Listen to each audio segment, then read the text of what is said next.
বিসমিল্লাহির রহমানির রহিম। পরম করুণাময় ও অসীম দয়ালু আল্লাহর নামে শুরু। أعوذ بالله من الشيطان الرجيم. واتبعوا ما تتلو الشياطين على ملك سليمان وما كفر سليمان ولكن الشياطين كفروا يعلمون الناس السحر وما أنزل على الملكين ببابل هاروت وماروت وما يعلمان من أحد حتى يقولا إنما نحن فتنة فلا تكفر فيتعلمون منهما ما يفرقون به بين المرء وزوجه وما هم بضارين به من أحد إلا بإذن الله ويتعلمون ما يضرهم ولا ينفعهم ولقد علموا لمن اشتراه ما له في الآخرة من خلاق ولبئس ما شروا به أنفسهم لو كانوا يعلمون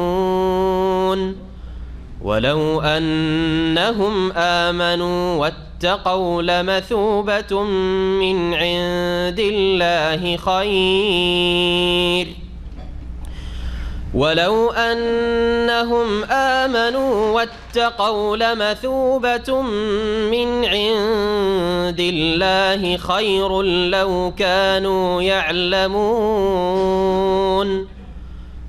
ولو أنهم آمنوا واتقوا لمثوبة من عند الله خير لو كانوا يعلمون يا أيها الذين آمنوا لا تقولوا راعنا وقولوا انظرنا واسمعوا وللكافرين عذاب أليم ما يود الذين كفروا من أهل الكتاب ولا المشركين أن ينزل عليكم من خير من ربكم والله يختص برحمته من يشاء والله ذو الفضل العظيم. السلام عليكم ورحمة الله وبركاته. بسم الله الرحمن الرحيم. الحمد لله رب العالمين والصلاة والسلام على سيد المرسلين نبينا محمد وعلى آله وصحبه أجمعين. أما بعد فأعوذ بالله من الشيطان الرجيم.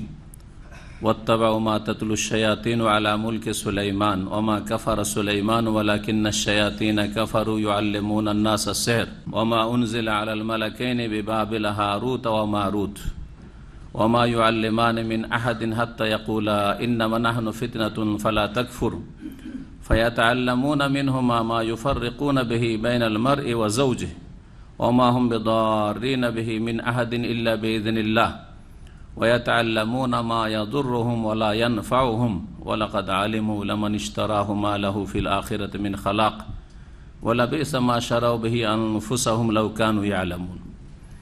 মহান আল্লাহ সমস্ত প্রশংসা যে আল্লাহ রাব্বুল আলামিন তাঁর ওহী নাযিল করেছেন, যে ওহী সমস্ত নবী রাসূলগণের মাধ্যমে আল্লাহ রাব্বুল আলামিন মানব জাতির হেদায়েতের উদ্দেশ্যে নাযিল করেছেন এবং নবী রাসূলরা তা আমানতের সাথে পৌঁছে দিয়েছেন। তাতে কোনো ঘাটতিও করেননি, তাতে কোনো অতিরিক্ত বাড়তিও করেন নাই। আর যারা আম্বিয়া রাসূলগণের শত্রু, কাফির, ইহুদ, মুশরিক, মানুষ শয়তান, জিন শয়তান, তারা ওহীর অনুসরণ না করে, ওহীর প্রতি বিশ্বাস না করে তারা কুফরির প্রতি বিশ্বাস করেছে, জাদুর প্রতি বিশ্বাস করেছে, ওহীর অনুসরণ না করে, ওহীর বাস্তবায়ন না করে তারা জাদু শিখেছে এবং জাদুর বাস্তবায়ন করেছে। এ হচ্ছে বদ প্রকৃতির মানুষদের চরিত্র যুগে যুগে। এই চরিত্র প্রাচীন যুগে ইহুদিদের ছিল, আর আজকেও যারা কাফের মুশরিক মুসলিম সমাজের এমন অসৎ লোকেরা যারা স্পষ্ট কুফরিতে লিপ্ত, তারা জাদুর বিভিন্ন কর্মতৎপরতায় লিপ্ত, যার মাধ্যমে মানুষের ক্ষতি সাধন করে, মানুষের কাছ থেকে অবৈধভাবে ধন সম্পদ ভক্ষণ করে। আল্লাহ রাব্বুল আলামিন সূরা বাকারার আয়াত নম্বর 102-3 এই আয়াতগুলিতে জাদু সম্পর্কে আলোচনা করেছেন। এ জাদুর অনুসারী ছিল ইহুদিরা, যারা আজও বা কিয়ামত পর্যন্ত যুগে যুগে জাদুর অনুসারী, জাদুর কাজে লিপ্ত, তারা হচ্ছে ইহুদিদের অনুসারী। ইহুদিরা যেমন কাফের ছিল, তেমনি এরা হচ্ছে কাফের। জাদু করা, জাদু শিক্ষা, জাদুবিদ্যা এবং জাদুর বাস্তবায়ন এসব হচ্ছে বড় কুফরি কাজ, যা ইসলাম থেকে বের করে দেয়, মুসলিম থাকে না। জাদুর মাধ্যমে এক শ্রেণীর লোকেরা অলৌকিক অসাধারণ কিছু দেখায়, আর সেটাকে নিজেকে ধর্মের রং দিয়ে কেরামতি প্রকাশ করার চেষ্টা করে, বলে এগুলি হচ্ছে আমাদের কেরামতি অথবা আমাদের বুজরুগানের দিনের কেরামতি। সেগুলি কেরামতি নয়, সেগুলি হচ্ছে জাদু। জাদু, জি। এই জন্য মনে রাখবেন যে মুজিজা, কারামা বা কারামত আর জাদুতে পার্থক্য হচ্ছে যে মুজিজা আম্বিয়া রসুলগণকে আল্লাহ অসাধারণ কিছু দিয়ে থাকেন, যা আল্লাহর ক্ষমতায় কুদরতে হয়ে থাকে, নবী রসুলদেরও ক্ষমতা সেখানে থাকে না। অনেক সময় তারা জানেন যে এই অসাধারণ কিছু হবে, অনেক সময় জানেন না যে তারা এই সব হবে। অসাধারণ কিছু আল্লাহ দেখিয়ে থাকেন তার ক্ষমতায়, সেটা নবী রসুলগণের সত্যতা, হক্কানিয়াত প্রমাণ করার জন্য যে তারা আল্লাহর পক্ষ থেকে সত্য নবী এবং রসুল প্রেরিত। কারামত নবী রসুল ছাড়া, নবী রসুলের নেক উম্মত যারা সৎকর্মশীল, আকীদার ক্ষেত্রে, তাওহীদের ক্ষেত্রে সুন্নাহর অনুসারী, শিরক বিদআতে বিশ্বাসী নয়, আর শিরক বিদআতি আমলে তারা লিপ্ত নয়, এমন সহিহ আকীদার মুসলিম এবং সৎকর্মশীল, ফরজ ওয়াজিব আদায় করে, হারাম নাজায়েজ থেকে বেঁচে থাকে, এইরকম ভালো মানুষের হাতে যদি, তাদের জীবনে যদি অসাধারণ কিছু প্রকাশ পায়, সেটাও আল্লাহর ক্ষমতায়, তারা মোটেই জান। আম্বিয়া রসুলগণ তো যেহেতু তাদের কাছে ওহী আসতো, সেজন্য তারা জানতে কখনো কখনো পারতেন যে এটা একটা মুজিজা হতে যাচ্ছে। কিন্তু যারা ওলি আউলিয়া বা আল্লাহর নেক বান্দা, সহি আকীদার মানুষ, হ্যাঁ, সহি ইবাদত বন্দেগী করেনেওয়ালা এবং হারাম নাজায়েজ থেকে বেঁচে থাকে, ফরজ ওয়াজিবের হেফাজত করে, ওদের মাধ্যমে যেসব অসাধারণ কিছু মাঝে মধ্যে হয়ে থাকে, এটাও সত্য হতে পারে, সে সম্পর্কে তারা জানেনও না, আর তারা কোনো ক্ষমতাও রাখেন না, আর তাদের কাছে কোনো ফ্যাক্টরিও নেই যে যখন তখন কেরামতি দেখাবে। যেমন কেরামতি চড়াচড়ি বিশেষ করে ভারত, বাংলাদেশ, পাকিস্তানে রয়েছে। এগুলি কেরামতি নয়, এগুলি ভেলকিবাজি, এগুলি হচ্ছে জাদু কর্মতৎপরতা। কারণ তাদের আকীদাতেই গড়বড় রয়েছে, আকীদায় শিরক আর বিদআতে ভর্তি রয়েছে, বহু হারামে লিপ্ত রয়েছে, সেহের জাদু টোনা করে, অসাধারণ কিছু দেখায়, আর মানুষকে ধোঁকা দেয় যে এগুলি হচ্ছে আমাদের আর আমাদের বুজুর্গানের দিনের কেরামতি। 3 নম্বর যেটা, মুসলিম সমাজের অসৎ লোকেরা অথবা অমুসলিম সমাজের অসৎ লোকেরা, যারা কাফের, মুশরিক অথবা শিরকি কুফরি কাজ করে, অসৎ ব্যক্তি বিভিন্ন হারামে লিপ্ত থাকে, পাপে লিপ্ত থাকে, বিভিন্ন হারাম অবৈধ পন্থায় নোংরামি করে কিছু কর্মকাণ্ড করে, যেগুলির মাধ্যমে অসাধারণ কিছু দেখায়, সেটা হচ্ছে অসাধারণ। সবগুলি মুজিজাও অসাধারণ, যেটা সাধারণভাবে হয় না, কেরামতিও অসাধারণ, আর সেহর জাদু অসাধারণ। কিন্তু পার্থক্য হচ্ছে, কি বললাম, যে মুজিজা নবী রাসূলগণ থেকে প্রকাশ পায় আল্লাহর ইচ্ছায়, কারামত সৎ লোকদের থেকে প্রকাশ পায় আল্লাহর ইচ্ছায়, তাদের কোনো ক্ষমতা থাকে না, তাদের জানাও থাকে না। আর সেহের জাদু, হ্যাঁ, ওর অসাধারণ অলৌকিক মনে হয় দেখে, এগুলি প্রকাশ পায় অসৎ লোকদের থেকে, যারা বিভিন্ন হারাম কাবিরাই বা কুফরিতে লিপ্ত। কুফরি ছাড়া, শিরক ছাড়া আর আল্লাহ ছাড়া, অন্যের সাহায্য ছাড়া জাদু হয় না। এই জাদু ওর কর্মকাণ্ড করে এগুলোকে বলে যে এগুলি আমাদের কেরামতি। এই শ্রেণীর লোকের সংখ্যা সবচাইতে বেশি মুসলিম সমাজের বেদাতপন্থীদের মধ্যে। সুতরাং এইরকম ধোঁকাবাজি থেকে সাবধান। আর আজকের তাফসীর আমাদের শুরু হচ্ছে এই বিষয়টি নিয়ে আয়াত নম্বর 102 থেকে।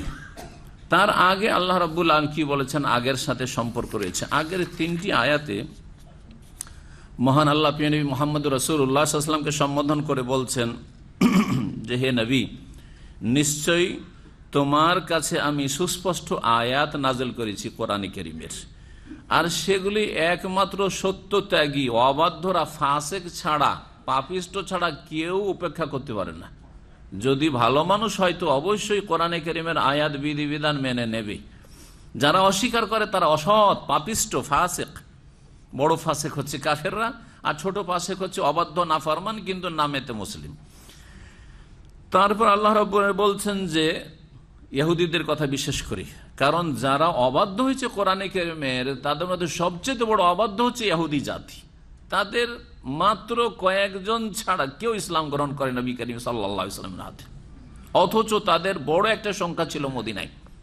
আর মদিনায় একটা ইসলামিক পরিবেশ ছিল, আওস এবং খাজরাজরা সব প্রায় মুসলিম হয়ে গেছে। এইরকম অনুকূল অবস্থা, এমন নয় যে অবস্থা খুব উল্টো দিকে ছিল সেই জন্য ইসলাম কবুল করায় জটিলতা ছিল না, ইসলাম কবুল করা, ইসলাম গ্রহণটাই সহজ ছিল।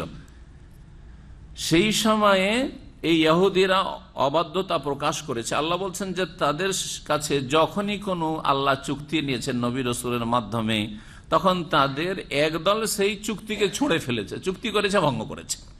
নাবাযাহু ফারিকুম মিনহুম বাল আকসারুহুম লা ইয়ালামুন, কারণ তাদের অধিকাংশ হচ্ছে মূর্খ। তাদের অধিকাংশ হচ্ছে মূর্খ, যারা জেনেও আমল করে না অথবা যায় না, দুটোই হচ্ছে মূর্খ। মুহাম্মদ রাসূলুল্লাহ সাল্লাল্লাহু আলাইহি ওয়াসাল্লাম যখন তাদের কাছে আসলেন কোরআনে কারীম নিয়ে, যে কোরআনে কারীমে তাদের কাছে যে কিতাব তাওরাত ইনজিল ছিল, সেই কিতাবগুলি আসমানি কিতাব, যদিও বিকৃত করে ফেলেছিল তারা, সেগুলি সত্যায়নকারী কিতাব।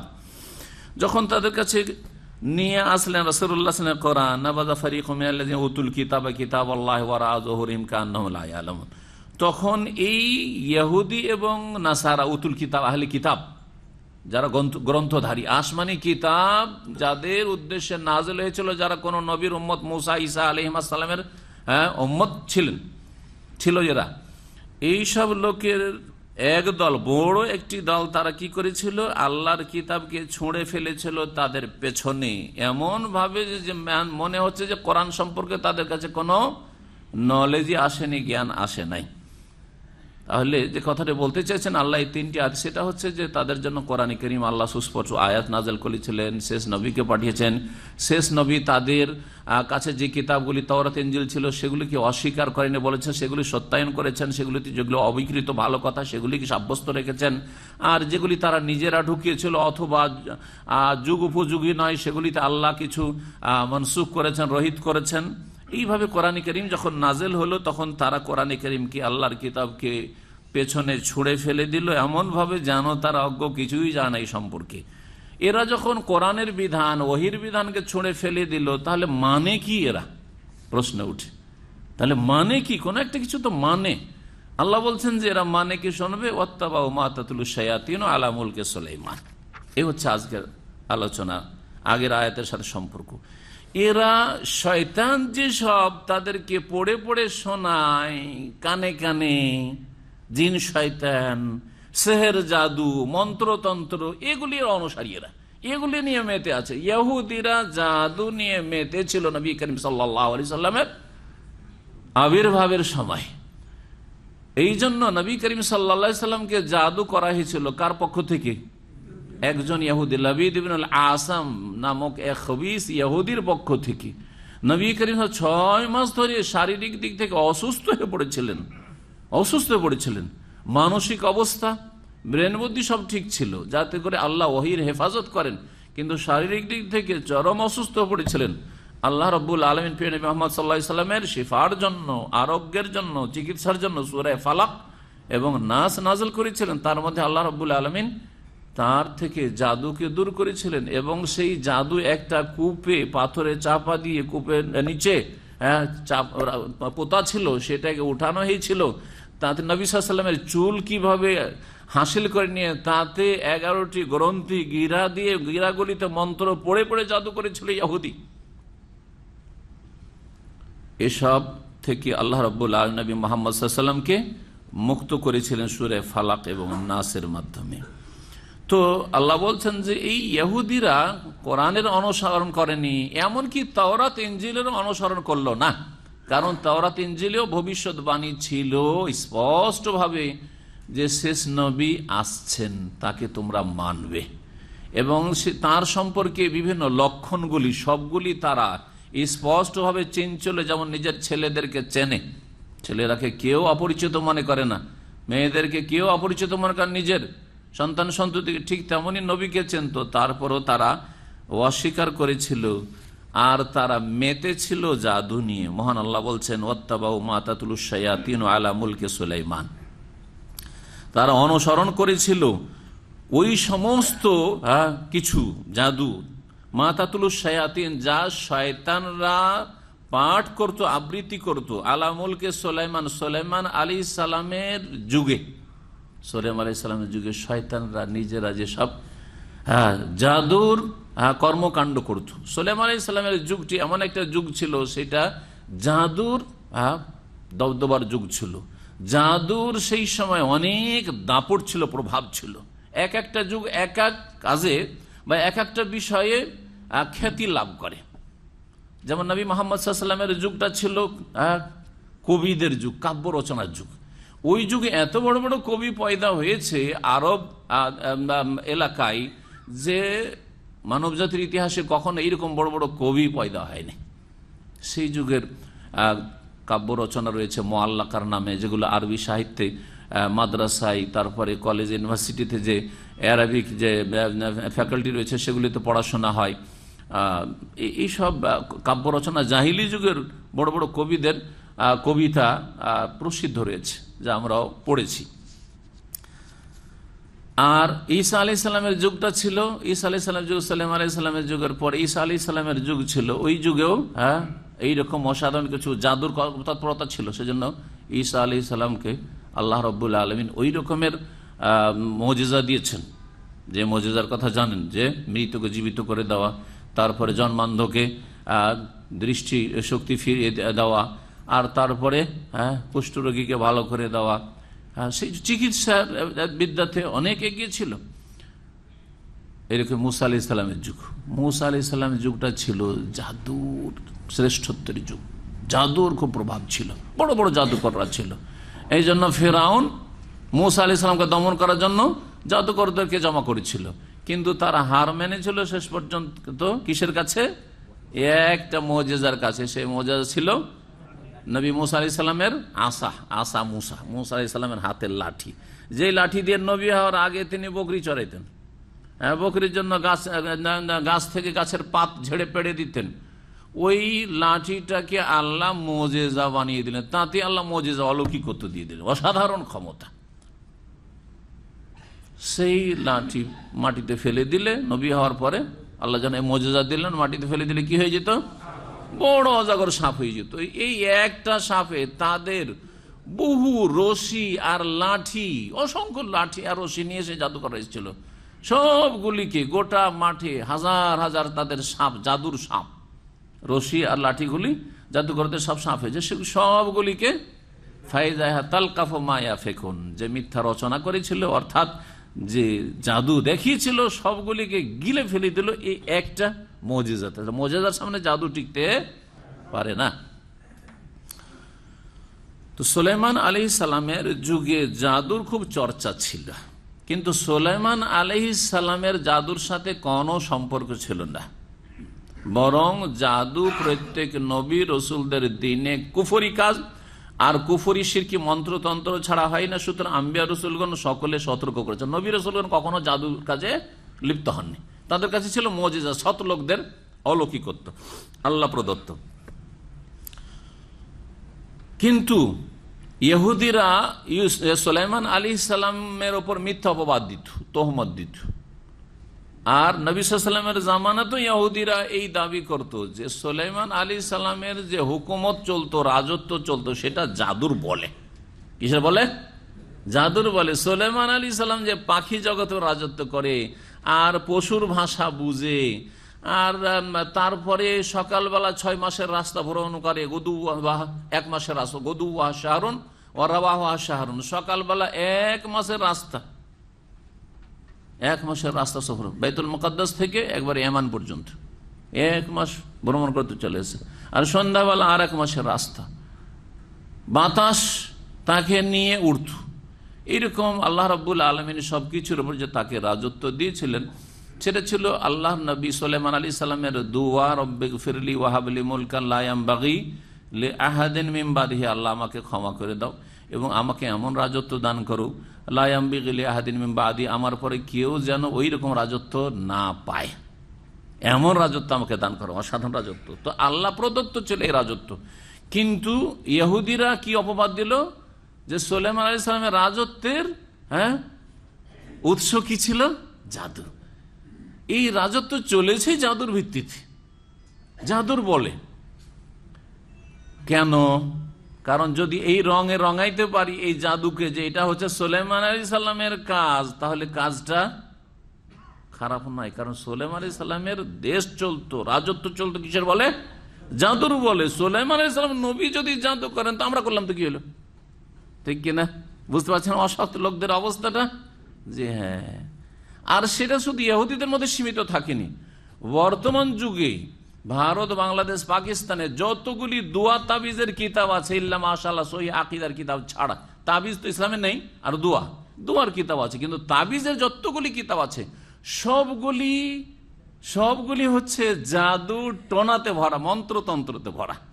আর নাম কত সুন্দর। একটি কিতাব আছে, 2-3 খণ্ডে আছে, উর্দুতে আছে, প্রথম ফার্সিতে ছিল, ফার্সি থেকে উর্দুতে এসছে, আমি উর্দুতে পড়েছি, আর তারপরে বাংলাতে হয়েছে। উর্দুতে কিতাবের নাম হচ্ছে নকশে সুলাইমানি, নকশে সুলাইমানি। বাংলাতে ওর নাম করেছে, তর্জমা করে সুলাইমানি নকশা। কি? সুলাইমানি নকশা। সুতরাং যতগুলি নকশা ফকশা দেখছেন না, এই নকশার তাবিজ সবগুলি হচ্ছে সুলাইমানের দোহাই দিয়ে আজকেও ইহুদিদের অনুসারী বিদাতপন্থীরা, শিরকি কুফরি আকীদা বিশ্বাসী, তাবিজ তোমারি বিশ্বাসীরা এই চালাচ্ছে, এই ব্যবসা চালাচ্ছে। সুলাইমানি নকশা। বয়স তখন আমার 14-15, বেশি না, বেশি বুঝি না। হ্যাঁ, 2য়-3য় ক্লাসে পড়ি। আর একটা লাইব্রেরিতে গিয়েছি, হাটে একটা ইসলামিক লাইব্রেরি, ইসলামিক বই পুঁথি পাওয়া যায়। গিয়ে দেখি যে সুলাইমানি নকশা, তখন 2-3 খণ্ড ছিল, তার দাম প্রায় 25-30। আমার জন্য অনেক বেশি। 25-30 টাকা পাবো কোথায়? 2-5-7 টাকা, 10 টাকা, এটা অনেক আমাদের জন্য তখন। আজকে থেকে 40 বছর আগে ধরেন, তারও বেশি, 40-45 হয়ে যাচ্ছে হয়তো।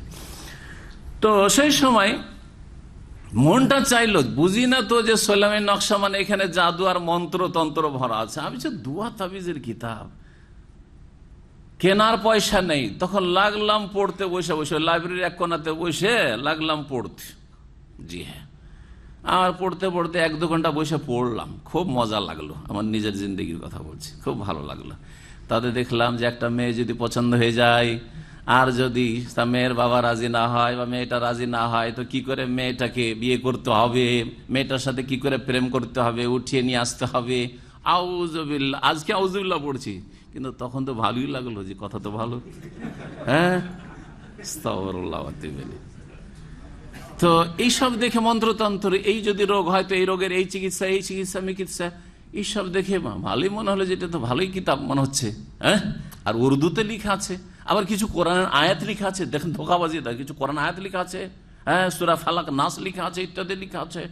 আর তার সাথে সাথে মন্ত্রতন্ত্র লেখা আছে, আরবিতে কিছু মন্ত্র আছে, আরবিতে মন্ত্রতন্ত্র লেখা আছে, এসব লেখা আছে, উর্দুতে লেখা আছে।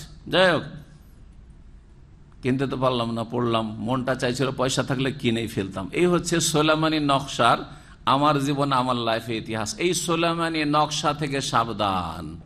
আমলে কোরআনের নামে, আমালে কোরআনের নামে এক হাকিমুল উম্মাতের কিতাব আছে, তাতেও এইরকম নকশা আর এই তাবিজ আর আপনার ওই জাদু টোনা ভরা আছে।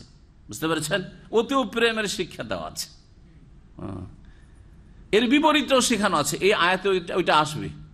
যেমন স্বামী স্ত্রীতে বিয়ে করে নিয়ে এসছে, মিল মোহাব্বত হয় না, প্রেম কেমন করে সৃষ্টি করতে হবে, বলছে এইটা তো আর খারাপ না, কারণ বিয়ে করেছে, ওকে ভালোবাসে না, স্বামী স্ত্রীকে ভালোবাসে না, স্ত্রী স্বামীকে ভালোবাসে না, প্রেম কেমন করে পয়দা করতে হবে, এই তদবির শেখানো হয়েছে এই জাদুতে। আবার এর বিপরীতটাও শেখানো হয়েছে, কেমন করে ছাড়াইতে হবে, দুইজনে খুব মিল মোহাব্বত, হ্যাঁ, ছেলেতে আর বৌমাতে খুব মহাব্বত, শাশুড়ি চাই না, হ্যাঁ, বা ওই ছেলের মা চাই না যে এই বউ থাকে, এই বউকে তাড়াইতে হবে, তখন কেমন করে তদবির করতে হবে, এই শয়তানি কুফরি এই সবও শেখানো আছে।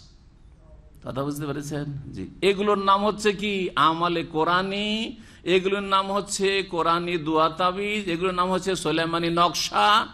আর এই সব তালিম শিক্ষা কোত্থেকে এসছে? মা তাতলু শায়াতিন আলা মুলকি সুলাইমান ওয়া মা কাফারা সুলাইমান ওয়ালাকিন্না শায়াতিনা কাফারু ইউআল্লিমুনা আন-নাস আস-সিহর। এই ছিল সেহের জাদু, এগুলি সুলাইমান আলাইহিস সালামের শিক্ষা ছিল না, কিন্তু সুলাইমানের দোহাই দিয়ে, সুলাইমানের মিথ্যা অপবাদ দিয়ে ইহুদিরা এই জাদুর কর্মকাণ্ড চালাতো, কুফরি চালাতো, সেটাকে ধর্মীয় রং দিয়েছিল। আজকেও মুসলিম সমাজের বেদাত পন্থীরা ধর্মের রং দিয়েছে এই জাদুকে, যেগুলো হচ্ছে অমুক দুয়া তাবিজ করেছে। কত চমৎকার ভাষা! দুয়া, দুয়া ছাড়া তোমরা বাঁচতে পারবো না, কারণ আল্লাহ তো বলছেন উদুয়ানি আস্তাজিব লাকুম, হ্যাঁ, তোমরা অসহায় তুমুল ফুকারা ইলাল্লাহ, তাই না? দুয়া চমৎকার নাম। আর তাবিজ, দুয়ার সাথে যখন তাবিজ লাগানো হয়েছে তো খুব খারাপ না, কারণ আমাদের দেশের আকীদার শিক্ষা নেই। সুতরাং তাবিজ যদি আত্মরক্ষার জন্য বা সুস্থ হওয়ার জন্য, রোগের আরোগ্যের জন্য তাবিজ করি, এমন কোন দোষ হলে ওটাও একটা তদবির, ওষুধ খাওয়ার মতো। এইভাবে কানাকে হাইকোর্ট দিয়ে তাবিজের শিরক মুসলিম সমাজে চলছে। অথচ নবী মুহাম্মদ রাসূলুল্লাহ বলছেন যে মান তাআল্লাকা তামিমাতান ফাকাদ আশরাকা, যে তাবিজ লটকালো সে শিরিক করলো, আও কাফারা বা কুফরি করলো। দুই হাদিসই রয়েছে। মান তাআল্লাকা তামিমাতান ফাকাদ ওকিলা ইলাইহি, যে তাবিজ লটকাবে তাকে আল্লাহ সাহায্য করবেন না, তাবিজের হাওয়ালা করে দেওয়া হবে, তাবিজের সুপুর্দ করে দেওয়া হবে, তাবিজের দিকেই তাকে ফিরিয়ে দেওয়া হবে। জি, মান তাআল্লাকা তামিমাতান ফালা আতাম্মাল্লাহু লাহু, যেই ব্যক্তি তাবিজ লটকাবে তার যেন মনস্কামনা উদ্দেশ্য আল্লাহ পূরণ না করে, ব্যর্থ করে আল্লাহ রাব্বুল আলামিন। নবী করিম সাল্লাল্লাহু আলাইহি ওয়াসাল্লাম বদদুয়া দিয়েছেন, বিভিন্ন হাদিস রয়েছে। শিরক, আল্লাহ অসহায় ছেড়ে দেবেন, হ্যাঁ, আল্লাহর সাহায্য নেমে আসবে না, মনস্কামনা আল্লাহ পূরণ করবেন না, শ্রম সার্থক হবে না, ব্যর্থ হবে দুনিয়াতে। এসব কথা থাকার পরেও আমাদের ভারত, বাংলাদেশ, পাকিস্তান কি আজব তাবিজ দেশ। আর তাবিজ কত যে দাম দিয়ে বিক্রি হয়, সস্তা, 1 টাকা থেকে শুরু করে কত হাজার টাকা পর্যন্ত বিক্রি হয়। এক ছেলে আলহামদুলিল্লাহ আমার আলোচনা শুনে হেদায়েত হয়েছে, আজকে 8-10 বছর আগে এখানে দামামে দেখা, এসে সাক্ষাৎ করলে আসার বলবো যে শেখ বলছে যে আমার বাবা এক ক্যান্টনমেন্ট আছে, সেখানকার মসজিদের ইমাম, হ্যাঁ, আর সেখানকার ইমাম কিন্তু তিনি যে তাবিজ করেন না, আমার বাবা এক একটা তাবিজ 5,000-7,000 টাকা করে বিক্রি করেন। 5,000-7,000 তখন শুনেছেন না, 5,000-7,000। আপনারা তো অনেকে বলছেন যে এর চাইতে দামি দামি তাবিজ বিক্রি হয়, তাই না? জি হ্যাঁ, এই তাবিজ হচ্ছে শিরক। আর এই মন্ত্রতন্ত্র, এইসব সুলাইমান আলাইহিস সালামের দোহাই দিয়ে ইহুদিরা শুরু করেছে, ইহুদিদের অনুসরণ। জি শোনেন, এখন ইমাম ইবনে কাসির রাহমাতুল্লাহ আলাইহি এই আয়াতে যেহেতু হারুত মারুতের কথা রয়েছে, তারা ফেরেশতা ছিলেন না মানুষ ছিলেন, এই দুটি মত রয়েছে। যদিও তারা ফেরেশতা ছিলেন, এই মতটিকে অধিকাংশ তাফসীরকারগণ প্রাধান্য দিয়েছেন। এবং তাদের ঘটনা, হারুত মারুতকে পাঠানোর রহস্য কি ছিল, তা ফেরেশতা তো আবার ব্যাবিলন শহরে আল্লাহ কেন পাঠালেন, এইসব কথা বিস্তারিত আল্লাহ বর্ণনা করেননি, কারণ তাতে মানব জাতির জন্য তেমন কোনো ফায়দা আল্লাহ দেখেননি যে হারুত মারুতের কাহিনী বয়ান করি। কিন্তু আল্লাহকে যতটা প্রয়োজন মানুষের সংশোধনের জন্য, সেটা হচ্ছে যে ইহুদিরা কোরআনের অনুসারী হয়নি, ওহীর অনুসারী হয়নি, তাওরাত ইনজিলের ভবিষ্যৎবাণীও মানেনি, বরং এরা জাদুর অনুসারী ছিল। তোমরা এই কুফরির পথ থেকে সাবধান, এতটা বলা উদ্দেশ্য ছিল, এতটা এই আয়াতে রয়েছে। এবং জাদুবিদ্যা যে কুফরি, ইন্নামা নাহনু ফিতনাতুন ফালা তাকফুর, এই জাদুবিদ্যা হচ্ছে পরীক্ষা তোমাদের জন্য, সুতরাং তোমরা কুফরি করিও না, মানে জাদুবিদ্যা হচ্ছে কুফরি। ওয়া মা কাফারা সুলাইমান ওয়ালাকিন্না শায়াতিনা কাফারু, সুলাইমান আলাইহিস সালাম কুফরি করেননি, হে ইহুদিরা তোমরা কাফের ছিলে, তোমাদের শয়তানরা কাফের ছিল। আল্লাহ বলছে ওমা কাফারা সুলাইমান, সুলাইমান আলাইহিস সালামের রাজত্ব এই কুফরির বলে চলতো না, জাদু কুফরি, ওয়ালাকিন্না শায়াতিনা কাফারু, তবে মানুষ শয়তান জিন শয়তান হচ্ছে কাফারু, কুফরি করেছে। কেন কুফরি করেছে? ইউআল্লিমুনা আন-নাসা আস-সিহর, কারণ মানুষকে কি শিখাইতো? জাদু শিখাতো। জিন শয়তান জাদু শিখাতো, মানুষ শয়তানরা জিন শয়তান থেকে জাদু শিখে মানুষকে জাদু শিখাতো। সুতরাং মানুষ শয়তান হোক আর জিন শয়তান হোক, বদ প্রকৃতির মানুষ হোক আর বদ প্রকৃতির জিন হোক, তারা কুফরি করেছে। ওয়ালাকিন্না শায়াতিনা কাফারু, এর দ্বারা এই দুটি অংশ এই আয়াতে রয়েছে, লম্বা আয়াতে দুটি অংশ প্রমাণ করে যে জাদু হচ্ছে কুফরি বিদ্যা। ইন্নামা নাহনু ফিতনাতুন ফালা তাকফুর একটা অংশ, আর একটা অংশ হচ্ছে ওমা কাফারা সুলাইমান ওয়ালাকিন্না শায়াতিনা কাফারু। সুলাইমান আলাইহিস সালাম কুফরি করেনি, কারণ তার কাছে ওহীর জ্ঞান ছিল, হ্যাঁ, এবং তাকে আল্লাহ তার দুয়ার বদৌলতে তাকে আল্লাহ এই বিশাল রাজত্ব দিয়েছিলেন, অসাধারণ রাজত্ব দিয়েছিলেন। আর শয়তানরা, জিন শয়তান, মানুষ শয়তান, ইহুদিরা কি করেছে? জাদুর অনুসরণ করেছে, সুতরাং তারা কুফরি করেছে। আয়াতের তরজমা করি আর তারপরে আমাদের যতটা সময় হবে আমরা কিছু তাফসীর ইমাম ইবনে কাসির রাহমাতুল্লাহ আলাইহির তাফসীর থেকে শোনাবো। মহান আল্লাহ বলছেন ওয়াত্তাবাউ মা তাতলুশ শায়াতিনু আলা মুলকি সুলাইমান, এই ইহুদিরা অনুসরণ করেছিল ওই সমস্ত কিছুর, মা তাতলুশ শায়াতিন, যা শয়তানরা আবৃত্তি করত, পাঠ করত, আলা মুলকি সুলাইমান, সুলাইমান আলাইহিস সালামের আমলে। ওয়া মা কাফারা সুলাইমান, তবে সুলাইমান আলাইহিস সালাম কুফরি করেন না। সুলাইমান আলাইহিস সালামের উপর যে এরা অপবাদ দিয়েছে যে তার রাজত্ব চলতো কিসের বলে? জাদুর বলে, আর জাদুবিদ্যা কুফরি, তাহলে সুলাইমান কি কুফরি করেছেন? না, সুলাইমান আলাইহিস সালাম কুফরি, ওয়ালাকিন্না শায়াতিনা কাফারু, তবে শয়তানরা কুফরি করেছে। কেন? ইউআল্লিমুনা আন-নাসা আস-সিহর, যেহেতু তারা মানুষকে জাদুবিদ্যা শেখাতো। ওমা উনজিলা আলাল মালাকাইনি বিবাবিল হারুত ওয়া মারুত, আর ওমা উনজিলা আলাল মালাকাইন, আর যা কিছু অবতীর্ণ করা হয়েছিল, মা, এই মাটা কি? এই নিয়ে দুটি মত রয়েছে। একটি মত হচ্ছে মা হচ্ছে নাফিয়া, নায়ের অর্থ বহন করে, নেতিবাচক, ওটা অর্থ করব। আর আরেকটা হচ্ছে মা হচ্ছে মৌসুলা, আর যা কিছু, আল্লাযী। ওমা উনজিলা আলাল মালাকাইন, আর যা কিছু নাজিল করা হয়েছিল দুই ফেরেশতার উপর ব্যাবিলন শহরে, অর্থাৎ যেটাকে আরবিতে বাবেল বলা হয়, ইরাকের একটি প্রসিদ্ধ শহর। এই ব্যাবিলন শহরে হারুত মারুত দুই ফেরেশতার উপর যা কিছু নাজিল করা হয়েছিল তার অনুসরণ করা হয়েছিল। হারুত মারুত ফেরেশতাকে আল্লাহ রাব্বুল আলামিন এই আয়াতে যদি মা মানে যা কিছু এই অর্থ করি, তাহলে এই হারুত মারুত দুই ফেরেশতা ছিলেন, আর দুই ফেরেশতাকে আল্লাহ রাব্বুল পরীক্ষা, মানব জাতির ওই যুগে পরীক্ষা স্বরূপ এই ব্যাবিলন শহরে নামিয়ে দিয়েছিলেন মানুষের রূপ দিয়ে, এবং তাদেরকে জাদু বিদ্যা শিখিয়ে দিয়েছিলেন। আল্লাহ রাব্বুল আলামিন জাদু বিদ্যার জ্ঞান দিয়েছিলেন। তারা মানুষের কাছে এসে তখন বলতো যে দেখো আমাদের কাছে একটা বিদ্যা আছে, কিন্তু তোমরা শিখিও না, প্রয়োগ করিও না, না হলে কাফের হয়ে যাবে। কিন্তু ইহুদিরা এত বেশি দুনিয়ামুখী ছিল আর এত লোভী ছিল যে জাদু দিয়ে যখন এই কাজ হয়, এই কাজ হয়, এই কাজ হয়। একটু আগে বললাম না যে সুলাইমানের নকশা পড়ে এত মজা লাগলো, তার মানে দুনিয়ার লোভ, এই বেনিফিট, এই বেনিফিট, এই লাভ আছে, এই লাভ আছে আমার। হ্যাঁ, কোরআনে নকশা, এই যে কোরআনে বেদাতীদের কোরআনের তরজমাগুলিতে নকশা আছে না? সূরা বাকারার নকশা, সূরা ফাতিহার নকশা, সূরা মরিয়মের নকশা আছে না? নেই? এই নকশা, এগুলো ওই জাদুবিদ্যারই একটা অংশ, মন্ত্রতন্ত্র। এগুলি কোরআনের আমরা অক্ষরের সংখ্যা বের করেছি, এই অধিকার কে দিল? এগুলি ইহুদিদের থেকে এসছে, ইহুদিদের কাছ থেকে শিখেছে এই ইরানি পার্সিয়ানরা, আর পারস্য দেশ থেকে এই অঙ্ক, আবজাদের অঙ্ক বের করে কোরআনের অঙ্ক বের করা, সূরার অঙ্ক বের করা গেছে। এই আরবরা এই আবজাদ হাওয়াজ হুত্তির নম্বরই জানতো না। এই আরবদের বিদ্যা এটা নয়, এটা হচ্ছে পার্সিয়ানদের বিদ্যা। এইটা ভারত, বাংলাদেশ, পাকিস্তানে গিয়েছে, যা তারপরে প্রত্যেকটা সূরার একটা করে নকশা তৈরি করে দেওয়া হয়েছে। আর বিসমিল্লাহির রহমানির রহিম অঙ্ক বের করা হয়েছে কত? 786। 786 গাড়িতে লেখা চলে, বাড়িতে লেখা চলে, হ্যাঁ, আর চিঠিতে লেখা চলে। 786 লিখবে না এলাই ভরসা।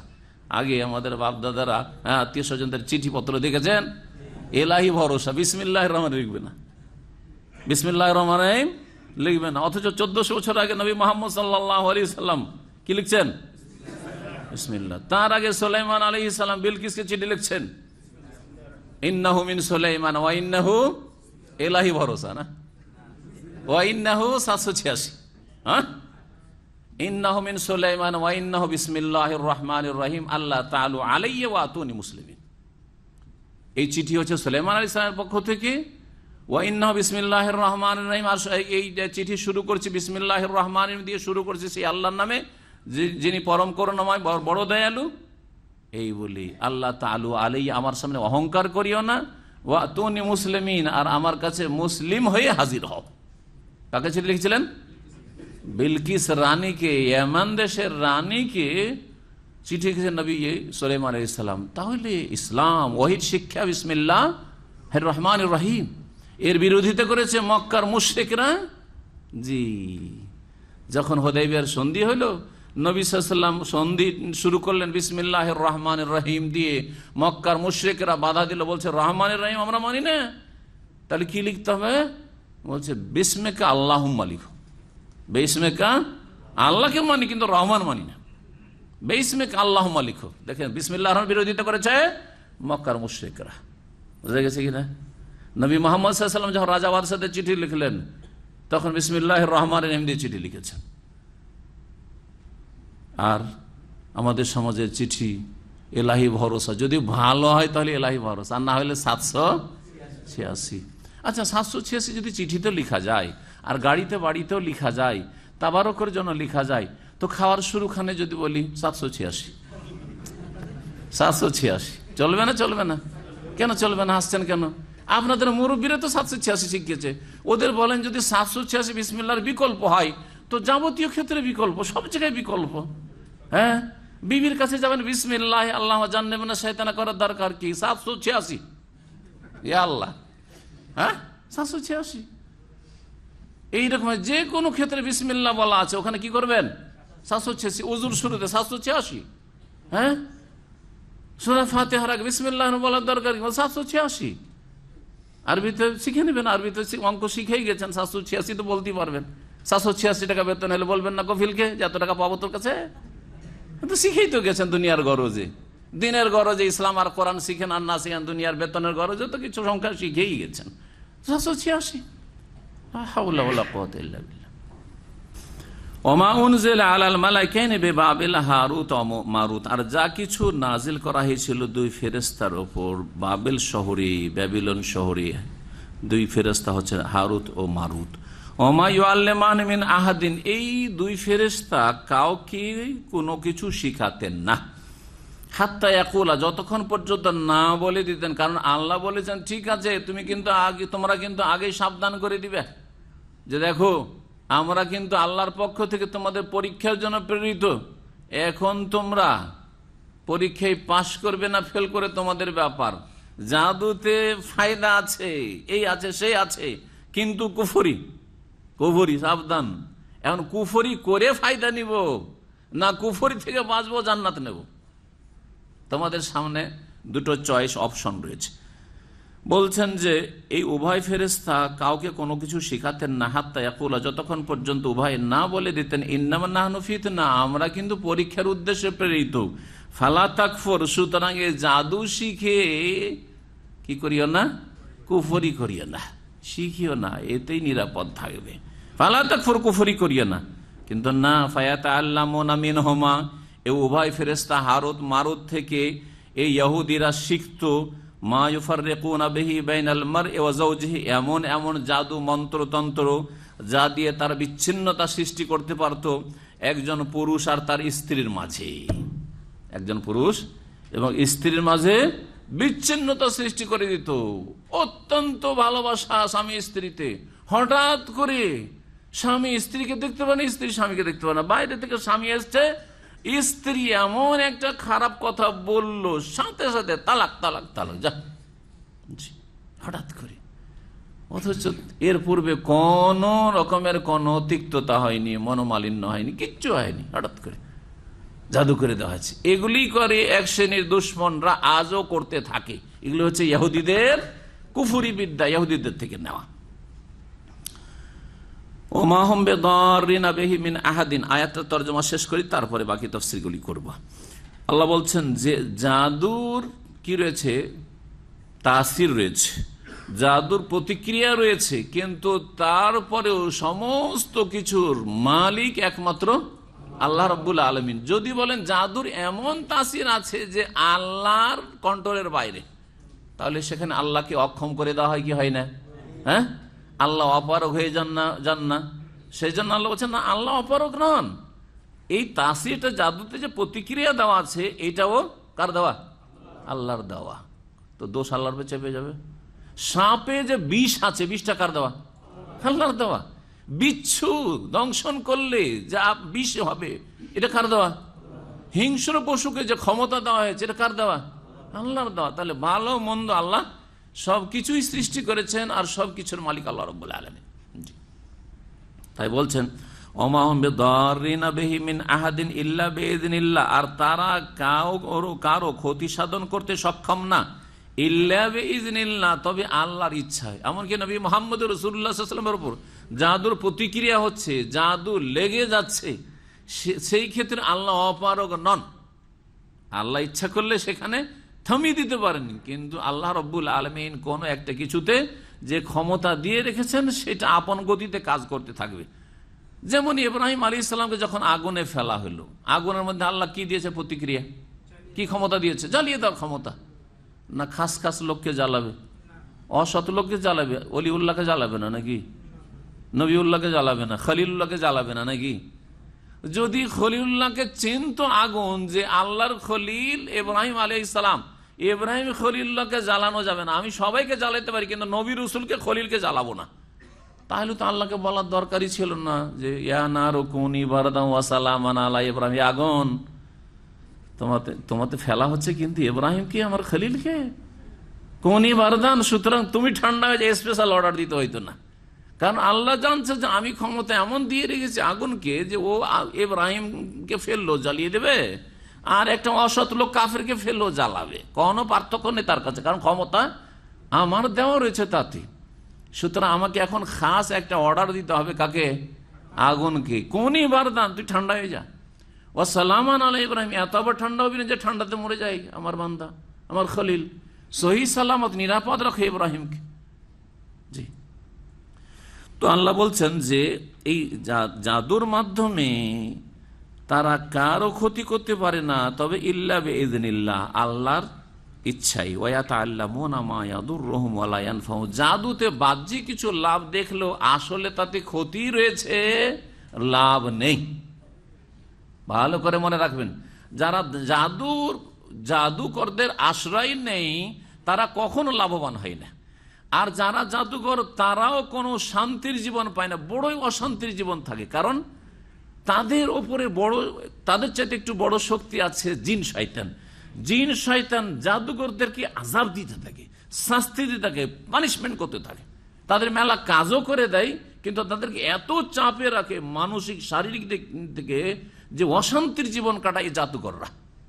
কবিরাজ যারা থাকে, কবিরাজ আর ওঝা, জাদুকর বললে তো ভাবেন যে জাদুকর খুঁজে পাই না, কিন্তু দেশে মেলা কবিরাজ আর ওঝা আছে না, এই কবিরাজ ওঝারাই হচ্ছে জাদুকর। ভালো করে শুনলেন? জি, এরা হচ্ছে জাদুকর।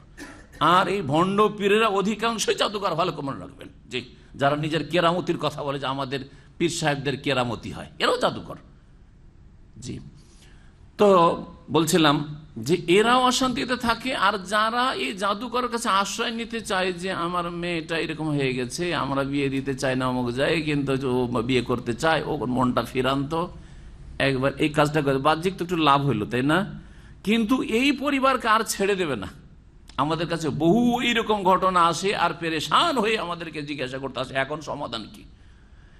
একটা আপনার উপকার দেখিয়ে দিয়ে যাতে বারবার করে আপনি পেরেশান হয়ে ওর আশ্রয় নেন, শরণাপন্ন হন, সেজন্য এমন কিছু আপনার পরিবারে করে দিবে, আবার কেউ অসুস্থ হবে, আবার ওর কাছে আশ্রয় নেবেন। একবার 1 লাখ টাকা খেলো, আরেকবার 2 লাখ খাবে, 3 লাখ খাবে, 5 লাখ খাবে, সারা জিন্দেগি পেরেশান করে ছেড়ে দেবে। অনেকদিন আগের, 8-10 বছর আগের আর একটা ঘটনা, মক্কাতে এসে অনেক ধনী মহিলা, সারা পৃথিবী বিভিন্ন দেশে থাকে, ইউরোপ আমেরিকাতে অনেক দেশে বাড়ি করা আছে, তাদের ছেলেরা আছে। বাংলা বছরে বলছে 3-4 বার করে মক্কা আসে, সে কত পয়সা আছে তাদের।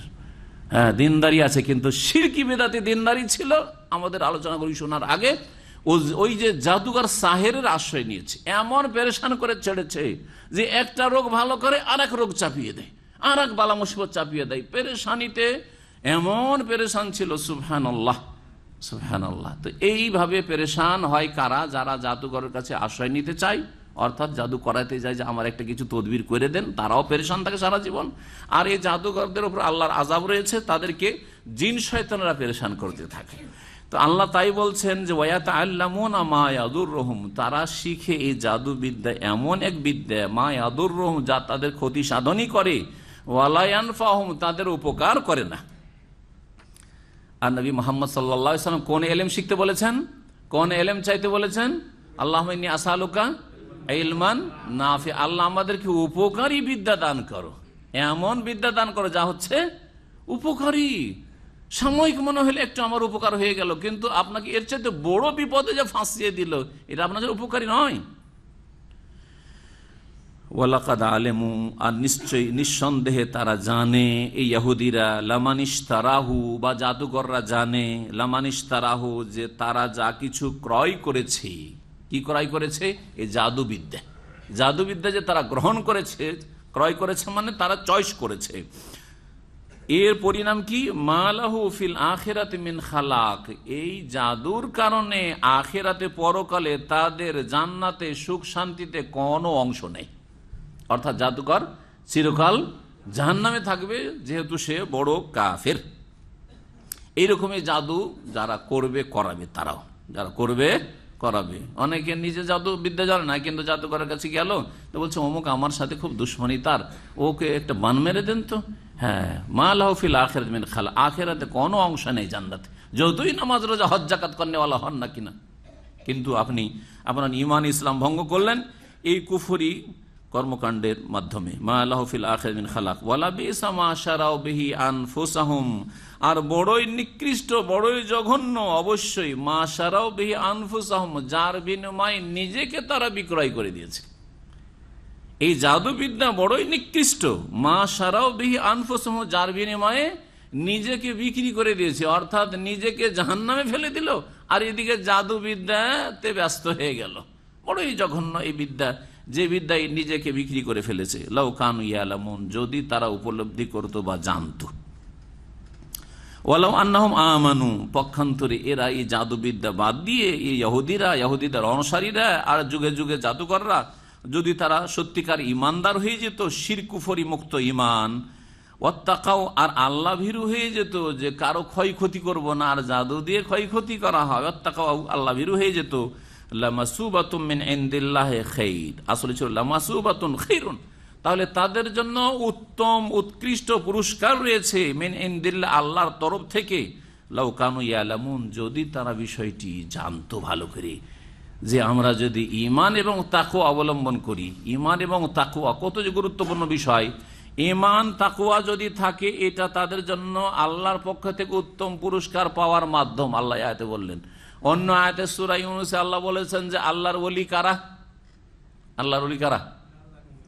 হ্যাঁ বলেন, আল্লাযীনা আমানু ওয়া কানু ইয়াত্তাকুন, আলা ইন্না আউলিয়া আল্লাহি লা খাউফুন আলাইহিম ওয়া লা হুম ইয়াহজানুন, আল্লাযীনা আমানু ওয়া কানু ইয়াত্তাকুন, আল্লাহর বন্ধু তাদের কোনো কি নেই, লা খাউফুন আলাইহিম, তাদের কোনো ভয় নেই। তাদের ভয় নেই না, তাদের ভক্তদের ভয় নেই।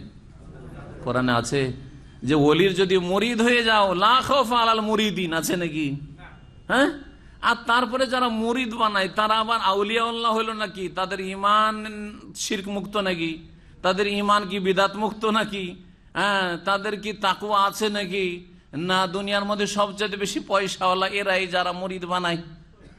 হ্যাঁ, তাহলে এই যে মগজে ঢুকে আছে ভারত, বাংলাদেশ, পাকিস্তানের মুসলিমদের, যে ওলিউল্লাহ মানে যারা, হ্যাঁ সুফি, ওলিউল্লাহ মানে যারা পীর সাহেব, যারা মুরিদ বানায়, যাদের অনেক মুরিদের সংখ্যা আছে, যারা বায়াত নেই, ওরাই পীর, হ্যাঁ, আর ওরাই ওলি, আর তাদের কোনো ভয় নেই, তাদের ভয় নেই, এই কথাও ভুল।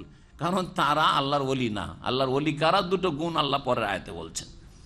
প্রথম কথা, তারা ওলি নয় যাদেরকে আজকাল আমাদের উপমহাদেশে ওলি মনে করা হচ্ছে। যদি ইসলামে গণ্ডিতে থাকে তাহলে আল্লাহর সাধারণ ওলি, কিন্তু শিরক বেদাত বড় শিরকে লিপ্ত থাকলে ওটাও না, আল্লাহর ছোট ওলিও না, হ্যাঁ, সাধারণ ওলিও না। আর আল্লাহর খাস ওলি হওয়ার জন্য ঈমান এবং তাকওয়া, উচ্চ পর্যায়ের তাকওয়া, উচ্চ পর্যায়ের ঈমান লাগবে, শিরক মুক্ত, কুফরি মুক্ত, নিফাক মুক্ত ঈমান লাগবে, এবং সমস্ত পাপাচার থেকে বেঁচে থাকার নাম হচ্ছে তাকওয়া। তো বলছিলাম যে লা খাউফুন আলাইহিম। আর দ্বিতীয় কথা যে তাদের মুরিদরা আশা করে বসে আছে যে আমাদের পীর সাহেবরা বুজুর্গানে দিন এরা ওলিয়া ওলিয়া বড় বড় বিশাল বিশাল জাহাজ নিয়ে হাসরের মাঠে ঘামের ওপর দিয়ে চলে আসবে, উড়ে চলে আসবে জাহাজ নিয়ে, আর আমাদেরকে ভর্তি করে করে জান্নাতে ঢুকাই দিবে। হ্যাঁ, আর এই কথা কোথায়? লা খাউফুন আলাইহিম, তাদের ভয় নেই। তারা যদি সত্যি আল্লাহর ওলি হয় তাদের ভয় নেই, আপনাদের ভয় নেই মুরিদরা, এই কথা কোথায় বলেন? ওয়ালাহুম ইয়াহজানুন, আর তারা চিন্তিত হবে না। তারপরে ওলি কারা? আল্লাযীনা আমানু, যারা ঈমানদার। শিরকি আকীদা থাকবে আর ঈমানদার না, বলবে যে কুম বিইজনি, আমার হুকুমে, এই মৃত তুমি কেন মরবে, আর তোমাকে মালাকুল মউত কেন নিয়ে যাবে? তুমি যদি মরে থেকে যাবে তাহলে তোমার দাদা কি করে খাবে? তুমি তো একা নাতি। কুম বিইজনি, আমার হুকুমে দাঁড়াও। আল্লাহর হুকুম লাগে না এদেরকে মৃত জীবিত করতে, তারা আল্লাহর ওলি? আউযু বিল্লাহ, আউযু বিল্লাহ, এরা আল্লাহর ওলি না, এরা শয়তানের ওলি। কুম বিইজনিল্লাহ, ঈসা আলাইহিস সালাম বলেছে, ঈসা আলাইহিস সালাম আল্লাহর ওলি, আল্লাহ রাসূল, আল্লাহর নবী। নবীরা সবচেয়ে বড় ওলি, এবং নবীরা বলেছেন কুম বিইজনিল্লাহ, আল্লাহর হুকুমে সেটা হইতে পারে। এখানে জাদু, এত বড় কুফরি মন্ত্রতন্ত্র, তারপর আল্লাহ বলছে ইল্লা বিইজনিল্লাহ, আল্লাহর হুকুম ছাড়া কিছু হইতে পারে না। আল্লাহর হুকুম মানে আল্লাহর ইচ্ছা, এখানে আল্লাহর ইচ্ছা ছাড়া। আল্লাহর হুকুম মানে আল্লাহর পছন্দ নাই, আবার বিধানগত হুকুম নাই। আল্লাহর ওলি, আল্লাহর ওলি কারা? যারা আল্লাযীনা আমানু, ঈমানদার, আর ওয়াকানু ইয়াত্তাকুন, মুত্তাকি, এরা হচ্ছে ঈমানদার। জান্নাতি কারা? যারা ঈমানের সাথে সাথে মুত্তাকি হয়েছে। ঈমানের সাথে সাথে জান্নাত কার জন্য তৈরি করা হয়েছে?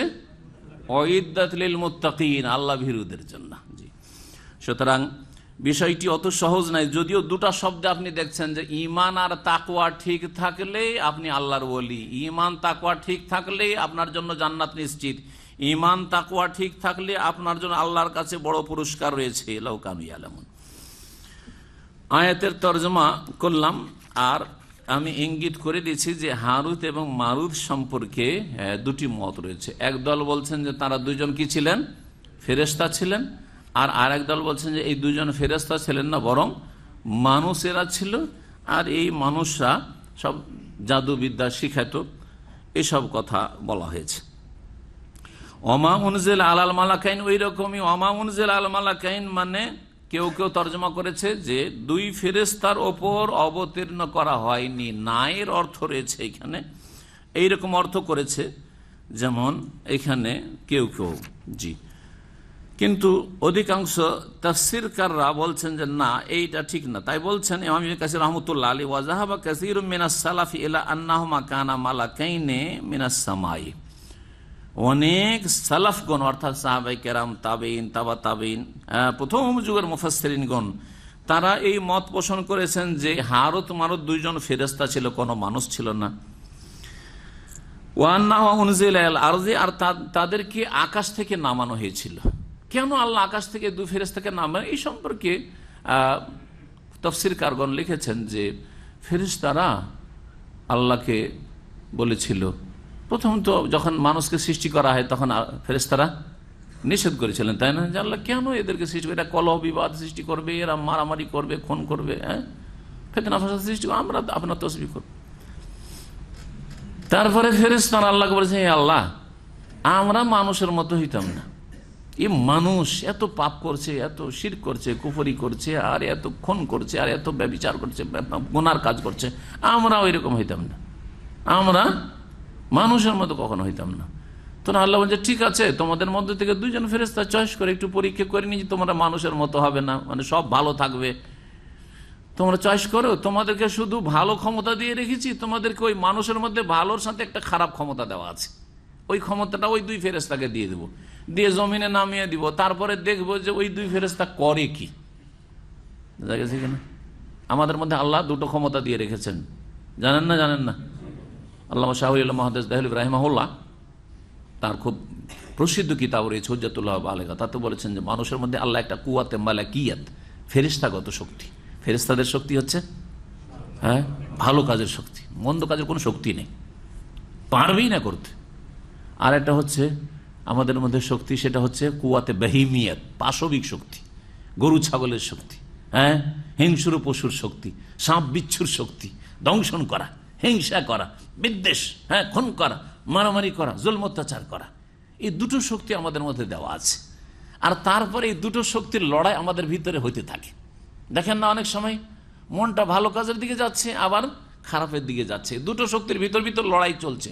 লড়াই চলতে চলতে যা যা যে ভালোর চেষ্টা করে, ভালোটাকে বৃদ্ধি করার চেষ্টা করে, তার মধ্যে ওই এনার্জি চলে আসে, তখন ভালো কাজটা প্রাধান্য পেয়ে যায়, আর মন্দ শক্তিটা সেখানে কি হয়ে যায়, দমন হয়ে যায় বা কমজোর হয়ে যায়। এর ভিতরে লড়াই চলতে থাকে কিন্তু আমাদের মধ্যে। আবার কিছু লোক আছে এর বিপরীত, দুই শক্তি মাঝে মাঝে ভালো কাজ, মুসলিম সমাজের হ্যাঁ যারা পাপও করে নেকি করে, এর মধ্যে ভালো কাজ করা একবার ইচ্ছা হয়, কিন্তু মন্দ শক্তিটা এত শক্তিশালী হয়ে গেছে, কারণ তাকে বেশি আহার দিয়েছে, মন্দ শক্তিকে বেশি আহার দিয়েছে, চোখকে মন্দ কাজে লাগিয়েছে, হাত পাকে মন্দ কাজে লাগিয়েছে, ব্রেন বুদ্ধিকে মন্দ কাজে লাগিয়েছে, তখন এই শক্তিটা বেশি শক্তিশালী হয়ে গেছে। ভালো যেটা শক্তি ফেরেশতাগত কুওয়াতে মালাকিয়াত, সেটা তার দুর্বল হয়ে যাচ্ছে।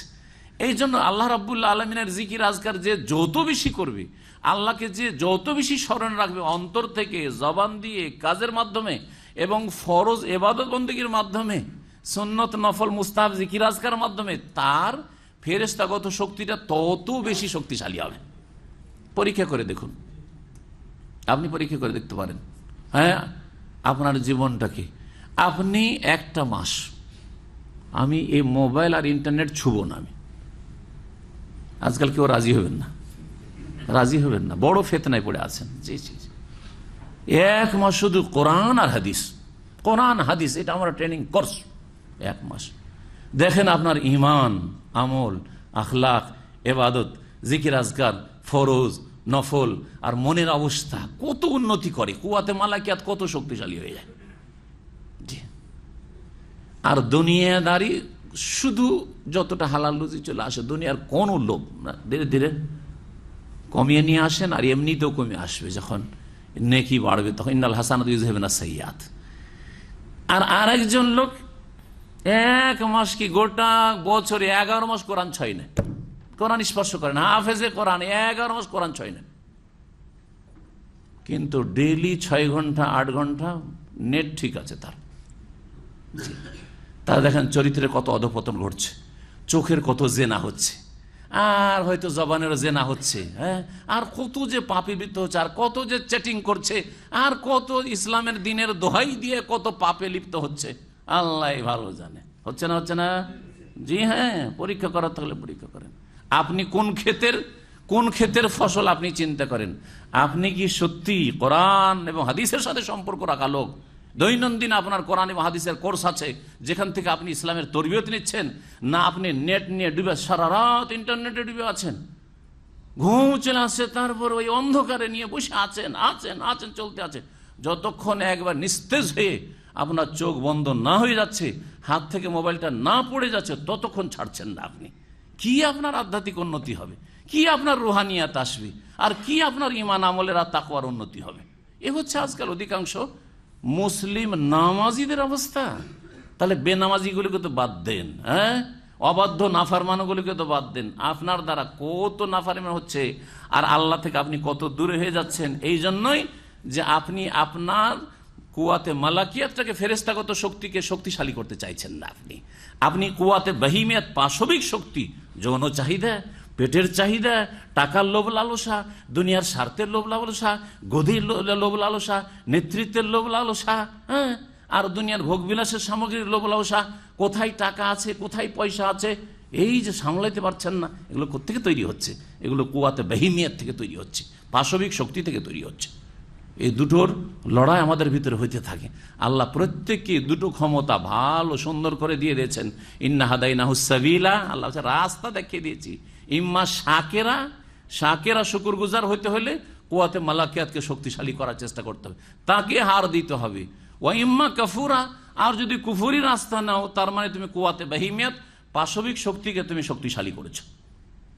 আল্লাহ রাব্বুল আলামিন যেন আমাদেরকে হেদায়েতের পথে রাখেন, ভালো শক্তি আমাদের মাঝে বৃদ্ধি করা তৌফিক দান করেন, এবং খারাপ যে শক্তি রয়েছে বা গুণ রয়েছে, দোষ রয়েছে, সেগুলিকে নির্মূল করা আল্লাহ যেন তৌফিক দান করেন। বলছিলাম যে এই ফেরেশতাকে পাঠিয়ে দেওয়া হলো, ওই দুই হারুত মারুত ফেরেশতার মধ্যে ভালো শক্তি ছিল, তার মধ্যে মানুষের যে পাশবিক শক্তিটা আছে ওইটাও আল্লাহ দিয়ে দিলেন। তার মানে এখন এদের মধ্যে একটা যৌন চাহিদা চলে আসলো, এদের মধ্যে দুনিয়া একটা লৌলালসা চলে আসলো, দুনিয়া যে একটা বড় একটা স্বার্থের বিষয় এটা চলে আসলো, যেমন মানুষের চরিত্র এরকম চলে আসলো। আর তাদেরকে আল্লাহ এই জাদুর বিদ্যা শিখিয়ে দিলেন, আর বললেন যে জাদু দেখো তোমাকে পাঠাচ্ছি। জাদু লোকেরা শিখতে চাইবে খুব উদ্গ্রীব হয়ে, ওদেরকে আগেই সতর্ক সাবধান করে দিবে যে আমরা কিন্তু তোমাদের পরীক্ষার জন্য প্রেরিত হয়েছি, তোমরা যদি জাদু শিখো তো সামলাইতে পারবে না, একটা জাদু শিখলেই কুফরি করবে, জাদু শিখলেই কুফরি করবে, সাবধান, শিখতে চাও শিখিয়ে দেবো কিন্তু কুফরি করবে, এই পরীক্ষা। আর তারপরে এই দুই ফেরেশতাও অনেক ইসরায়েলি রেওয়ায়ত, এই মর্মে বহু ইসরায়েলি রেওয়ায়ত রয়েছে, তারাও পাপে লিপ্ত হলেন, এসব রেওয়ায়ত রয়েছে, কত দূর সত্য আল্লাহ ভালো জানেন। এখানে এসব কিছু বলা হয়নি, শুধু এতটুকু বলা হয়েছে যে যারা কোরআন সুন্নাহর অনুসরণ করেনি, যারা কোরআন সুন্নাহর অনুসারী হয়নি, বা নবী শেষ নবী মুহাম্মদ সাল্লাল্লাহু আলাইহি ওয়াসাল্লাম অনুসারী হয়নি, ইহুদিরা এবং তাওরাতের ভবিষ্যৎবাণীর অনুসারী হয়নি, তারা জাদুর অনুসরণ করেছিল। আর হারুত মারুতের উপর যা নামানো হয়েছিল, যা দেওয়া হয়েছিল, যে বিদ্যা, সেই বিদ্যার অনুসরণ তারা, অর্থাৎ জাদু বিদ্যার তারা অনুসরণ করেছিল। স্বামী স্ত্রীর মাঝে বিচ্ছিন্নতা সৃষ্টি করলে শয়তান সবচেয়ে বেশি আনন্দিত হয়, এই মর্মে সহিহ মুসলিম হাদিস আছে। সুতরাং এই মন্ত্রতন্ত্রের, বিভিন্ন মন্ত্রতন্ত্র জাদু রয়েছে, জাদুর অনেক প্রকরণ রয়েছে। একটা বই আমার অনুবাদকৃত রয়েছে, কোরআনে বা হাদিসের আলোকে জাদুর, কোরআনে বা হাদিসের আলোকে জাদুর চিকিৎসা। এই বইটি অত্যন্ত ভালো, খুব ভালো বই। এতে জাদু প্রায় 8 বা 9 প্রকারের জাদু উল্লেখ করা হয়েছে। তার একটা হচ্ছে প্রেম সৃষ্টি করা আর বিচ্ছিন্নতা সৃষ্টি করা জাদু, প্রেম সৃষ্টি অথবা ভালোবাসা, সম্প্রীতি আর বিচ্ছিন্নতা সৃষ্টিকারী জাদু। এই জাদু জাদুকররা করে থাকে। এই সমস্ত জাদুগুলি হয়ে থাকে শয়তানের পক্ষ থেকে। আর শয়তান, এই ইবলিশ শয়তান যে বুড়া, তার সিংহাসন নিয়ে বসে আছে কোন মহাসাগরে, বিশাল সিংহাসন নিয়ে, আর সারা বিশ্বে অন্যান্য জিন শয়তানদেরকে ছেড়ে দিয়েছে। সবাই গিয়ে রিপোর্ট করে সন্ধ্যাবেলা, কোনো রিপোর্টে খুশি হয় না, কিন্তু স্বামী স্ত্রীতে বিচ্ছিন্নতা সৃষ্টি করে দিলে খুব খুশি হয়। এই মর্মে যে হাদিসটি রয়েছে শোনাই। নবী সাল্লাল্লাহু আলাইহি ওয়াসাল্লাম বলছেন, জাবের রাদিয়াল্লাহু তাআলা আনহু থেকে বর্ণিত, ইন্না শাইতান লা ইয়াদাউ আরশাহু আলাল মা, শয়তান তার সিংহাসন বসিয়ে রেখেছে পানির উপর। আল্লাহ ভালো জানে, হতে পারে আটলান্টিক মহাসাগর আছে। জি হ্যাঁ। সুম্মা ইয়াবাসু সারায়াহু ফিন্নাস, তারপরে তার যে অভিযান বা সেনাবাহিনী রয়েছে, জিন শয়তান, মানুষ শয়তান তো লেগে আছে, জিন শয়তান সবচেয়ে বড় শয়তান। এই মানুষ শয়তান, জিন শয়তানকে লাগিয়ে দেয় ফিন্নাস, মানুষকে গোমরা করার জন্য। ফা আকরাবুহুম ইনদাহু মানজিলাতান আযামুহু ইনদাহু ফিতনাতান, এই ইবলিসের কাছে সবচাইতে বেশি সান্নিধ্যকে লাভ করতে পারে, ইবলিসের নিকটবর্তী কে হইতে পারে? এই বুড়া ইবলিসের, যে আদম আলাইহিস সালাম কি জান্নাত থেকে বের করেছিল এই ইবলিস, যে আদম আলাইহিস সালামকে সিজদা করতে অস্বীকার করেছিল, এই ইবলিস মরেনি, কিন্তু বুড়া ইবলিস এখনো আছে, থাকবে মানব জাতির পরীক্ষা এবং গোমরা করার জন্য। ছাড় নিয়েছে কিয়ামত পর্যন্ত, আনজিরনি ইলা ইয়াউমি ইউবাসুন, কিয়ামত পর্যন্ত আল্লাহ আমাকে ছাড় দাও, আয়ু দাও, বয়স দাও, আমাকে মারিও না। জি, আল্লাহ ছেড়ে দিয়েছেন, ঠিক আছে, ইন্নাকা মিনাল মুনজারিন। তার কাছে সবচেয়ে বড় মর্যাদা কে পায়? যে বেশি বড় ফিতনায় ফেলতে পারে। ওয়ায়াজিউ আহাদহুম, এই শয়তানরা, জিন শয়তানরা আসে, আসার ফায়াকুলু মাজিলতু বিফুলানিন হাত্তা তারাকতু ওয়া ইয়াকুলু কাযা ওয়া কাযা, আমি অমুক ব্যক্তিকে গোমরা করার জন্য অনেক চেষ্টা করলাম, শেষ পর্যন্ত তাকে এই মিথ্যা কথা বলেলাম, কে বলছে তাকে গীবত করালাম, তাকে হিংসা করালাম, তাকে চুগলখড়ি করালাম, তাকে কুফরি কথা বলেলাম, তাকে শিরক করালাম, ইয়া গাউসে আজম বলেলাম, ইয়া খাজা মাদাদ বলেলাম। হ্যাঁ, শয়তান এগুলো করাচ্ছে। জি, এগুলো ইসলাম নয়, ইয়া খাজা মাদাদ আর ইয়া গাউস মাদাদ। জি, এই শয়তান এগুলো করায়। আর এইরকম বহু কথা বলেলাম, এই করালাম, কাউকে দুজনে মারামারি লাগিয়ে দিয়ে খুন করিয়ে দিলাম, এই মুখে দিয়ে জেনা করিয়ে দিলাম, এইরকম বহু রিপোর্ট আসতে থাকে তার কাছে। তারপরে ওয়া ইয়াকুলু কাযা ওয়া কাযা, এইরকম কুফরি কথা বলে দিল। ফায়াকুলু ইবলিস, ইবলিস বলে লা ওয়াল্লাহি মা সানাতা শাইআন, আর আল্লাহর কসম করে, ইবলিস আল্লাহর কসম করে, তারপরে ইবলিস যদি মালাউন হয়, তাহলে নাস্তিক কত বড় মালাউন, যে আল্লাহর অস্তিত্ব বিশ্বাস করে না, ঠিক না? ইবলিস আল্লাহর কসম খেয়েছে, সে পীরের ওলির কসম খায় না, খায় বাপের কসম খায়, দানা ছুঁয়ে কসম, চোখে হাত দিয়ে কসম করে। মুসলিম সমাজের চোখ ছুঁয়ে কসম, ছেলের গায়ে হাত দিয়ে কসম, আমার স্বামীর গায়ে হাত দিয়ে কসম, আমার বাপের কসম, আমার রুজি মিলবে না, এই যে কসম করে। তাহলে ইবলিস চাইতে নিকৃষ্ট কিনা? ইবলিস ওয়াল্লাহি বলছে, আর এরা কি বলছে? বাপের কসম, মায়ের কসম, অমুকের কসম, তমুকের কসম। কত অধম এরা। ইবলিস তখন বলে যে লা ওয়াল্লাহি মা সানাতা, কি করেছো তুমি? কিছু করতে পারোনি তুমি।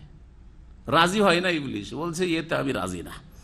ওয়াজিউ আদম, আরেকজন আসার বলে মা তারাকতু হাত্তা ফাররাকতু বাইনাহু ওয়া বাইনা আহলি, তার একজনের পরিবারে ঢুকলাম, আর ঢুকার পরে স্বামী স্ত্রীতে দিলাম ঝগড়া বাঁধিয়ে, আর দুইজনে ঝগড়া করতে করতে একেবারে তালাক, আর একেবারে বেদাতীদের তরিকায় একসাথে 3 তালাক, 1-2 নাম কথা নেই, তালাক তালাক তালাক, 3 ছাড়া 3-এর কমে তালাক হয় না।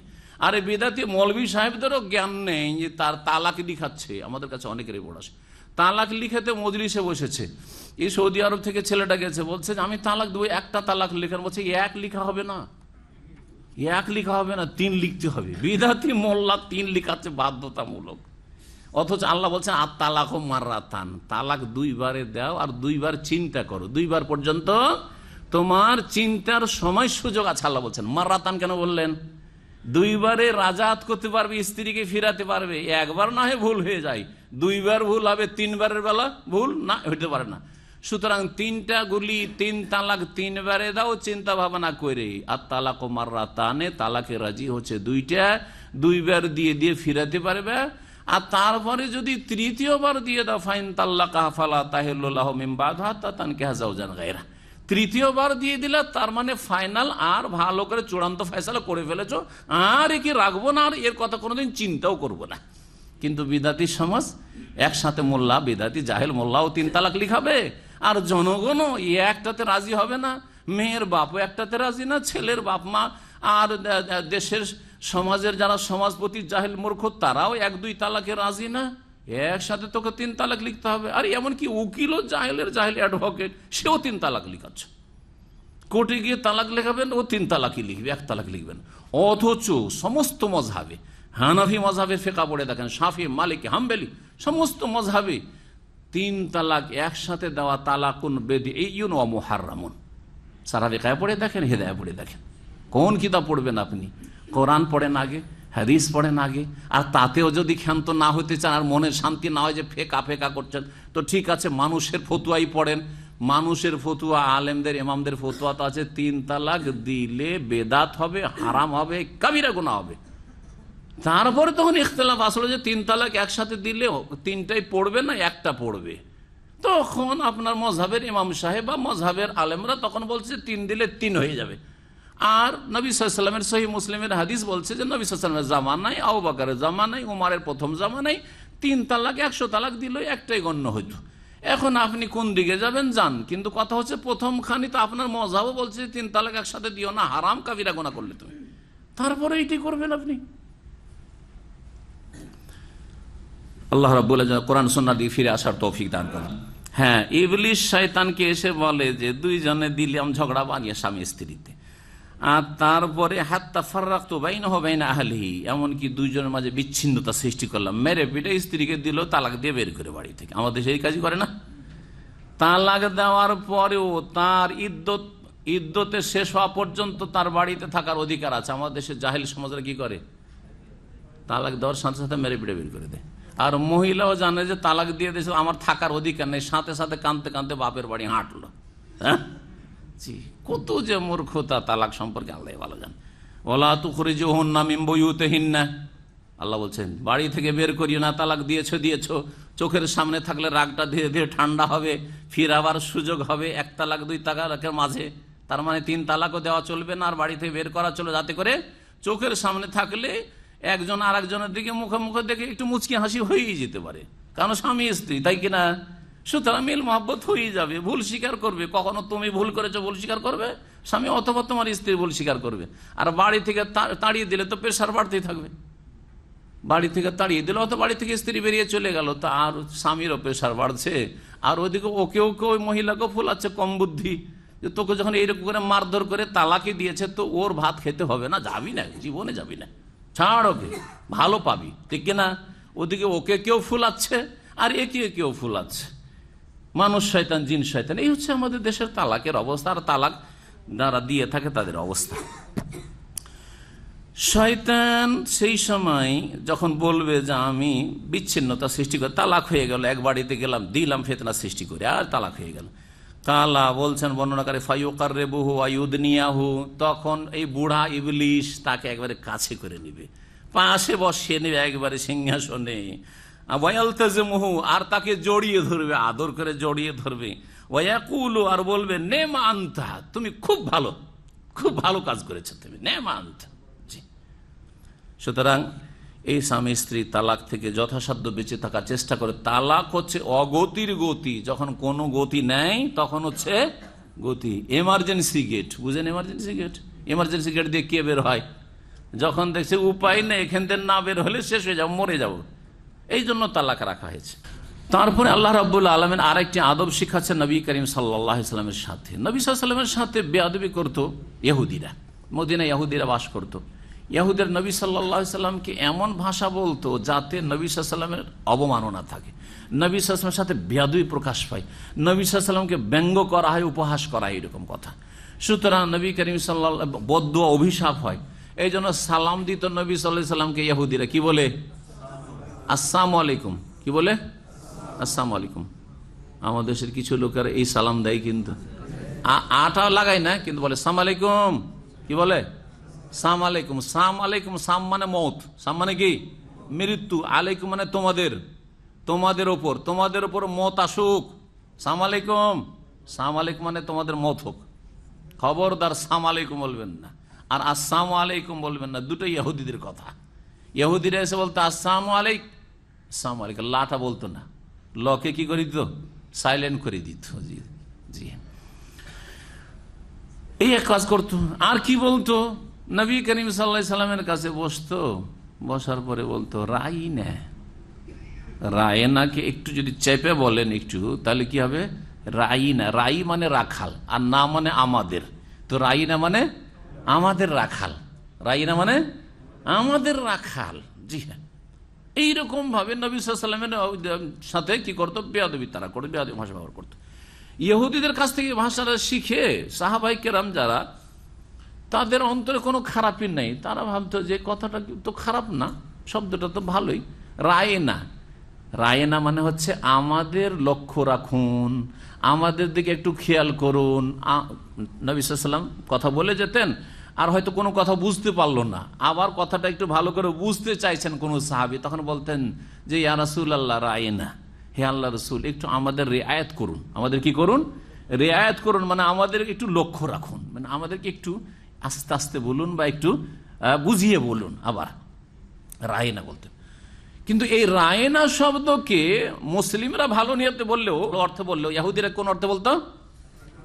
আমাদের রাখাল, এ অর্থে বলতো, যদি রাই যুক্ত না হয় তাহলে। আবার কেউ কেউ বলেছেন রায়না শব্দটি রা আইন নুন থেকে রঘুনাতুন, রঘুনাতুন মানে হচ্ছে মূর্খামি, তো রায়না মানে হে মূর্খ, রায়না মানে হ্যাঁ ইয়া মোহাম্মদ বা ইয়া রাসূলুল্লাহ, রায়না মানে রসুল আপনি হচ্ছেন মূর্খ, জাহিল।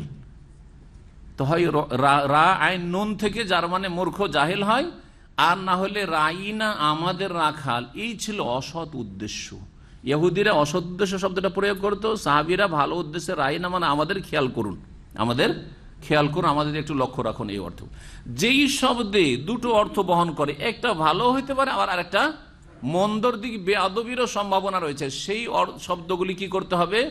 বর্জন করতে হবে। নবী করিম সাল্লাল্লাহু আলাইহি ওয়াসাল্লামের ক্ষেত্রে প্রথম কথা, তারপরে বাপ মায়ের ক্ষেত্রে, বড়দের ক্ষেত্রে, যে কোনো মুসলিম ভাই বোনদের ক্ষেত্রে, যে কোনো মানুষের ক্ষেত্রে। কারণ ইসলাম কোনো মানুষের সাথে বেয়াদবি শিখায়নি, যে অমুসলিমের সাথে আপনি বেয়াদবি করবেন, আর ব্যঙ্গ করবেন, উপহাস করবেন। ঠাট্টা করা মুসলিমের সাথে হারাম, আর মজাক করা, উপহাস করা, ব্যঙ্গ করা কাফেরের সাথে হারাম, জায়েজ না। এটা হচ্ছে খারাপ চরিত্র। এইরকম একটা শব্দ আজকাল বলি, মোতাওয়া শব্দটি আরব দেশে। মোতাওয়া শব্দ শুদ্ধভাবে উচ্চারণ করতে পারে না বাঙালিরা, কি করে দেয় মুতুয়া, কি করে দেয় ওটাকে, ওদের ভাষাটা বলেন তো বাঙালিদের, হ্যাঁ মতুয়া, হ্যাঁ মোতাওয়া বলতে পারেন না, কারণ শব্দটা হচ্ছে কি মোতাওয়া। তো মোতাওয়া বলতে পারে না, কি বলে, বাংলাদেশে ভারতে সারা জীবন হয় মৌলানা সাহেব বলে আসলেন কোন এলাকায়, যেমন উত্তরবঙ্গ, আর না হলে বলে আসলেন কি হুজুর বলে আসলেন, হ্যাঁ, আর না হলে কোন এলাকায় হজরত, হ্যাঁ কিছু বলে আসলেন, কোন এলাকায় মুফতি সাহেব বলে আসলেন। আর এখানে এসে আরবদের কাছ থেকে মোতাওয়া শিখে শুদ্ধ উচ্চারণটাও করতে পারলেন না। মতুয়া কেমন আছেন, একটু দাড়ি দেখলে কি মতুয়া কেমন আছেন, এই শব্দটি বলা উচিত নয়। আমি কয়েকবার বলেছি কেন বলা উচিত না, সেগুলো আর বেশি বলছি না। তবে এখানে এই শব্দটিকে যারা ব্যবহার করে তারা একদল তো শ্রদ্ধার সাথে বলে যে একটু দাঁড়িয়ে টাড়িয়ে আছে, মুরব্বীর লোক বা দাঁড়িয়ে আছে। আরে মুরব্বী কোথায়, বয়স 20 বছর দাঁড়িয়ে রেখেছে, আর যে মোতাওয়া বলছে তার বয়স হচ্ছে 60 বছর, তারপর মোতাওয়া বলছে খবিস, কথা বোঝা গেছে? তাহলে এটা এই নয় যে আমাদের দেশে যে চাচা বলে, চাচা 18 বছরের ছেলে দাঁড়িয়ে রেখেছে, আর খবিস চাচা 60 বছর 70 বছর যে দাঁড়িয়ে রাখেনি। হিন্দু বলে চাচা, আর মুসলিম মূর্খরাও এক শ্রেণীর বলে চাচা। আরে চাচা কেন বলবে, তোর তোর নাতির বয়সে এটা তুই চাচা কি বলছিস, তুই লজ্জা লাগে না? তো ভালোই বলেছিল আমাদের এক বক্তা, বলছে যখন আমাকে রাস্তায় চাচা বললো তখন আমি বললাম ওই সব পোলাপান হিন্দু ছেলেদেরকে যে কিরে ভাতিজা তোর মা কেমন আছে। আমার ভাইটা না চরম লম্পট ছিল, যেখানে গেছে একটা করে বিয়ে করেছে, আর তোদের মতো জন্মে দিয়েছে আর ছেড়ে দিয়ে চলে এসছে। কথা বুঝে এমন করে লাঞ্ছিত করলো হিন্দু ছেলেগুলোকে, আর তারপর আর বলেনি। জি, তো কোথাও যদি চাচা বলে আর দেখেন যে এখানে আমার ক্ষতি করতে পারবে না, তাদেরকে বলতে পারবেন, তো বলেন ভাতিজা কি খবর, তোর মা কেমন আছে, তোর মাকে আমার ভাই ছেড়ে দিয়ে চলে এসছে, বলেন। জি হ্যাঁ বলেন, লাঞ্ছিত করেন এই খবিসগুলোকে। এই মোতাওয়া শব্দটি কিছু লোকেরা তো এমনি সাধারণভাবে দাঁড়িয়ে আছে সেজন্য মোতাওয়া বলে দেয়, ওর নিয়তে খারাপই কিছু নেই। আর কিছু লোক আছে যারা অসৎ, যাদের ভিতর খারাপ, যাদের বিদ্বেষ ধার্মিক লোকদের উপর, সেই জন্য একটু দাঁড়িয়ে দেখলে কে ফেলাল মোতাওয়া, তাল মোতাওয়া, তাল মোতাওয়া, হ্যাঁ হ্যাঁ। সুতরাং এই শব্দটা রায়নার মতো হয়ে গেছে, এই শব্দটা কেমন হয়ে গেছে, রায়নার মতো হয়ে গেছে। সুতরাং বলবেন না এটা বেয়াদবি। আমি একটা বাংলাদেশি ছেলেকে বললাম যে দেশে জীবনে মোতাওয়া বলেছেন, হ্যাঁ বলছে তাতে কি হলো, দেশে যেটা বলেছেন ওইটাই বলেন, এখানে নতুন শিকার দরকার, যেটা উচ্চারণ ঠিক করে করতে পারছেন না। হ্যাঁ আপনি অর্থ বুঝছেন না, মানুষ ব্যঙ্গ করে বলছে এক শ্রেণীর অসৎ লোকের, আর আপনি ওই শব্দ এখানে তোতা পাখির মতো কেউ শিখিয়ে দিল, আর সেই তোতা পাখির মতো আপনি বলছেন। আপনি নিজের ভাষায় শ্রদ্ধা একজন দাড়িওয়ালা মানুষ অথবা আলেম মানুষকে আপনি হুজুর বলেন, ঠিক আছে হুজুরই বলেন, আপনি কিছু বেশি বুঝেন এর চাইতে। আর যদি ভালো কিছু শিখে থাকেন তাহলে শেখ বলেন, হ্যাঁ ওস্তাদ বলেন, কিছু একটা বলেন, আর না হলে মুসলিম ভাইয়ের নাম জানলেন নাম বলেন। কিন্তু এই মোতাওয়া, হ্যাঁ এইসব কেন বলতে যাবেন আপনি? লা তাকুল, আল্লাহ বলছেন ইয়া আইয়ুহাল্লাযীনা আমানু, হে ঈমানদার লোকেরা, লা তাকুলু রায়না, তোমরা রায়না বলিও না। কারণ রায়না ইহুদিরা রায়না আমাদের রাখাল মোহাম্মদ এই অসৎ নিয়তে বলে, তোমরা রায়না বলিও না, আমাদের লক্ষ্য রাখুন।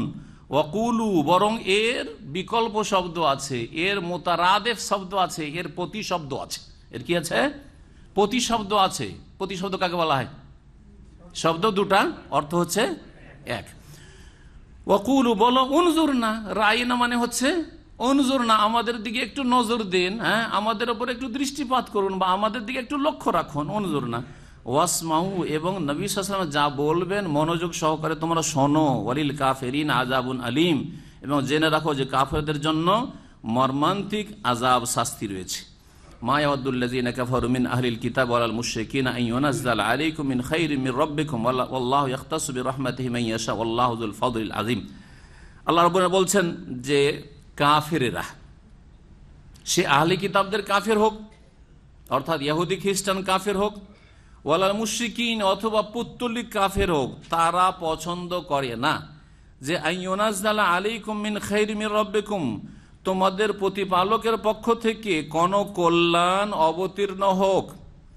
আল্লাহু ইয়াখতাসু বিরাহমাতিহি মান ইয়াশা, অথচ আল্লাহ রাব্বুল আলামিন মনোনীত করেন তার রহমত দিয়ে যাকে চান। আল্লাহু যুল ফাদলিল আযীম, আল্লাহ রাব্বুল আলামিন মহা অনুগ্রহকারী।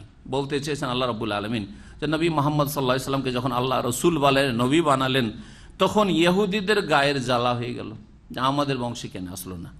মক্কার মুশরিকরাও বলতে লাগলো, তাদেরও গায়ের জ্বালা হইলো যে আল্লাহ এই ইয়েতিম ছেলেটাকে পেল, হ্যাঁ, যার ঘর নেই, বাড়ি নেই, পয়সা নেই, কিচ্ছু নেই, বাপকে দেখেনি, মাও গেছে, হ্যাঁ, এ কি আল্লাহ পেল? লাউলা নুজিলা হাযাল কুরআনু আলা রাজুলিন মিনাল কারইয়াতাইন আযীম। আল্লাহ রাব্বুল আলামিন এই মক্কার মুশরিকদের কথা নকল করে বলছেন যে আল্লাহ যদি নবী করতেন তাহলে দুটো পাশাপাশি আমাদের বড় শহর আছে, একটা মক্কা আর একটা হচ্ছে তায়েফ।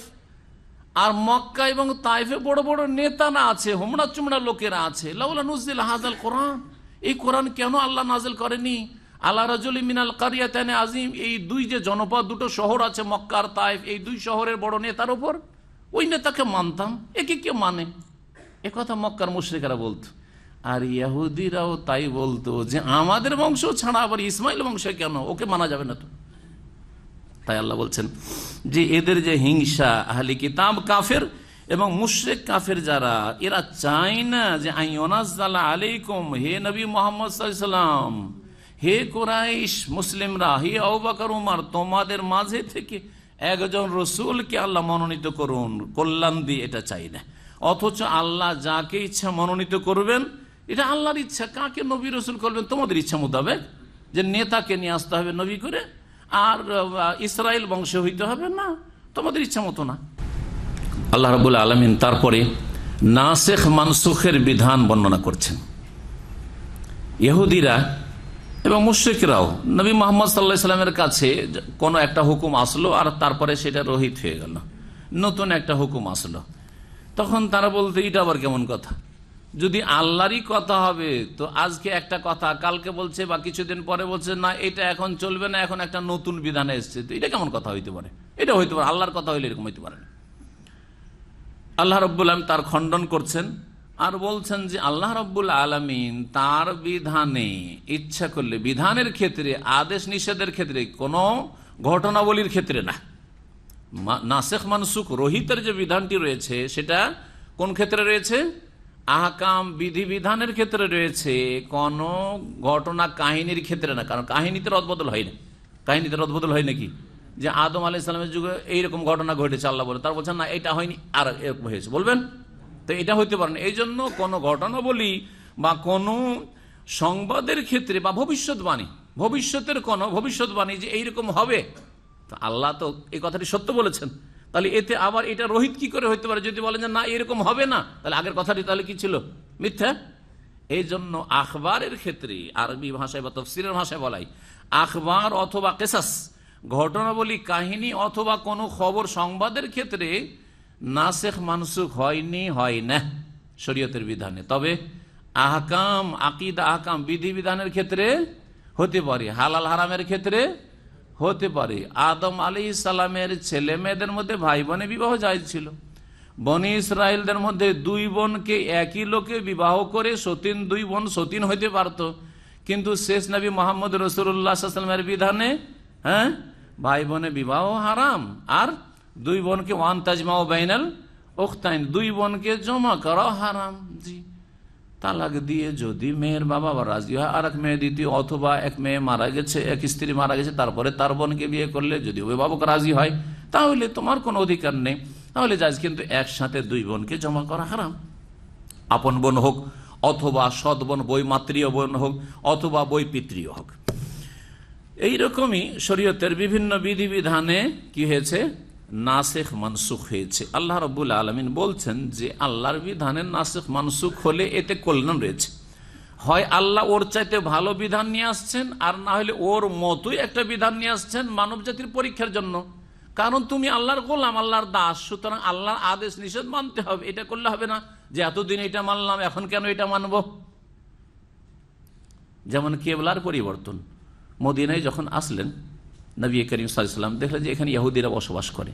আল্লাহর হুকুম হলো যে যখন ইহুদিদেরকে একটু ইসলামের দিকে আকৃষ্ট করা হবে, এটা আল্লাহর হুকুমে, নিজের পক্ষ থেকে নয়।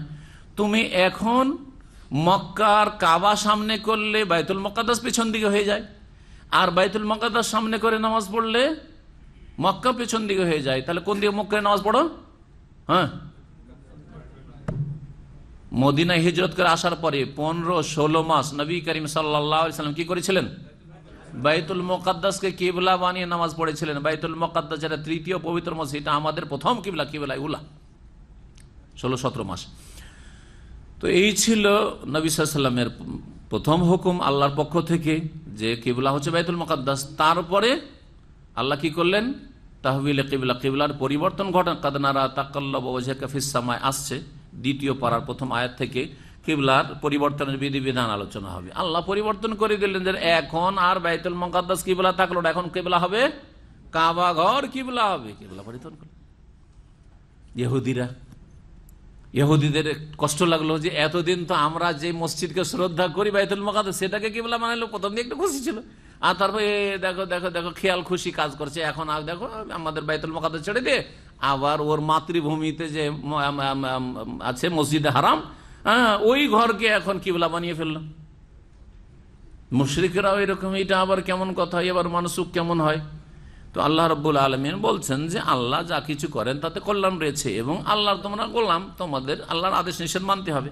বলছেন মা নানসাখ মিন আয়াতিন, আমি যে কোনো আয়াতকে রহিত করি, মানসুখ করি, আও নুনসিহা অথবা ভুলিয়ে দিই, অপসৃত করি স্মৃতিশক্তি থেকে, মানসুখ করে দিই অথবা ভুলিয়ে দিই। ভুলিয়ে দেওয়া মানে আর মানসুখ করা মানে পার্থক্য কি দুটোতে? মানসুখ করা হচ্ছে 3 রকমের। মানসুখ ওলামারা বলেছেন যে মানসুখ, নাসিখ, মানসুখ হচ্ছে 3 রকমের। একটা হচ্ছে যে কোরআনের আয়াত এবং তার বিধান, হুকুম, আয়াতটাও মানসুখ রহিত, কোরআনে নেই, আর তার হুকুমটাও নেই, এটা একটা মানসুখ। আর একটা মানসুখ হচ্ছে যে আয়াত তো আছে কিন্তু হুকুমটা নেই, কোরআনে আয়াত আছে কিন্তু হুকুম নেই। এই আয়াতগুলি কতটি আছে এই নিয়ে নানা মত রয়েছে, তবে আল্লামা শাহরিয়ার মুহাদ্দিস দেহলভী রাহমাতুল্লাহ বলছেন যে মাত্র 5টি আয়াত রয়েছে যেগুলো মানসুখ। আর এত আয়াত মানসুখ, অনেক মুফাসসিররা যেখানে জিহাদের আয়াত এসছে আর আরেক জায়গায় আয়াতগুলি এসছে যে ওদেরকে উপেক্ষা করো, ক্ষমা করো, লাকুম দীনুকুম ওয়ালিয়া দীন, তখন নাসিখ মানসুখ করে দিয়েছে। ওদের কাছে নাসিখ মানসুখের সংখ্যা অনেক। যাই হোক, এগুলি আপনাদের অত বেশি জেনে লাভ নেই। তবে নাসিখ মানসুখ কোরআনে কারীম আছে 3 রকমের, বা হাদিসও আছে 3 রকমের। একটা হচ্ছে নাসিখ মানসুখ, আয়াত মানসুখ আর হুকুম মানসুখ। আর একটা হচ্ছে আয়াতটা আছে কিন্তু হুকুমটা নেই, আয়াত আছে কিন্তু হুকুম নেই। আর একটা হচ্ছে যে আয়াত নেই কিন্তু হুকুম আছে। আয়াত নেই আর হুকুম আছে, যেমন বিবাহিত ব্যক্তি যদি ব্যভিচারে লিপ্ত হয়, বিবাহিত ব্যক্তি যদি বিবাহিতা যদি জেনায় লিপ্ত হয় তো তাদের শাস্তি কি? সংসার করে, পাথর মেরে সংসার করা, রজম করা। এই রজম করার বিধান সূরা আহজাবের একটি আয়াত ছিল, আশ-শাইখু ওয়াশ-শাইখাতু ইযা জানায়া ফারজুমুহুমা আল-বাত্তাতা নাকালাম মিনাল্লাহ ইত্যাদি। এই আয়াতকে আল্লাহ সরিয়ে দিয়েছেন কোরআনে, কোরআনে করতে পাবেন না, তাফসীরের কিতাবাতে এই আয়াতটা রয়েছে। কিন্তু এর হুকুম বহাল আছে নবী সাল্লাল্লাহু আলাইহি ওয়াসাল্লামের হাদিসে, এই হুকুমটা বর্ণনা করা হয়েছে যে সাইয়্যিব বিসাইয়্যিব, বিবাহিত যদি জিনা লিপ্ত হয় তাহলে তার জন্য রজম রয়েছে। তো এই 3 রকমের নাসিখ মানসুখ রয়েছে। ভুলিয়ে দাও একবারে, যখন কোন আয়াতকে আল্লাহ নাযিল করেছেন, আয়াত মানসুখ আর হুকুমটাও মানসুখ, তাহলে আয়াত কোরআনে নেই আর তার সাথে হুকুমটাও নেই, এইরকম যখন হয়েছে তখন ওই আয়াতটা এমন ভাবে স্মৃতিশক্তি থেকে আল্লাহ নবী মুহাম্মদ সাল্লাল্লাহু আলাইহি ওয়াসাল্লামের সরিয়ে দিয়েছেন, ভুলিয়ে দিয়েছেন, যে নবী আর মনেই রাখেননি সেটাকে। এটাকে বলা হয়েছে নুন সিহা, আমি ভুলিয়ে দিয়েছি।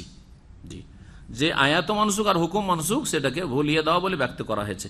মা নানসাখ মিন আয়াতিন, যে কোন আয়াতকে আমি মানসুখ রহিত করি, আর নুন সিহা অথবা সেটাকে ভুলিয়ে দিই, নাতে বেখাইরে মিনহা, তার চাইতে আমি ভালো নিয়ে আসি। যদি মানসুখ করি ওর চাইতে ভালো বিধান নিয়ে আসি, আও মিসলেহা, বা তার অনুরূপ নিয়ে আসি, ওই রকমই একটা বিধান নিয়ে আসি। আলাম তালাম, তুমি কি জানো না হে মানুষ, আন্নাল্লাহ আলা কুল্লি শাইইন কাদির, যে আল্লাহ রাব্বুল সবকিছুর উপর ক্ষমতাবান। সুতরাং আল্লাহর ইচ্ছা, আল্লাহ এতদিন এই বিধান রাখলো, তারপরে এই বিধান রাখবেন। সৃষ্টি করেছেন আল্লাহ, সার্বভৌমত্বের মালিক আল্লাহ, সুতরাং আদেশ নিষেধ আল্লাহ রাব্বুল আলামিন চলবে। আলাম তালাম, তুমি কি জানো না হে মানুষ, আন্নাল্লাহ লাহু মুলকুস সামাওয়াতি ওয়াল আরদ, আল্লাহর জন্য রয়েছে আকাশসমূহ এবং জমিনের সার্বভৌমত্ব, সমস্ত মালিকানা। ওয়া মা লাকুম মিন দুনিল্লাহি মিন ওয়ালি ওয়ালা নাসির, আর তোমাদের আল্লাহ ছাড়া কোনো পৃষ্ঠপোষক অভিভাবকও নেই, ওয়ালা নাসির, আর কোনো সাহায্যকারীও নেই। তারপরে আল্লাহ রাব্বুল আলামিন এখানে আজকের তফসির শেষ করি, আর বাকি ইনশাআল্লাহ তাআলা আগামী সপ্তাহে আমরা তফসির করব। সাল্লাল্লাহু আলাইহি ওয়া সাল্লাম মুহাম্মদ ওয়া আলা আলিহি ওয়া সাহবিহি আজমাইন।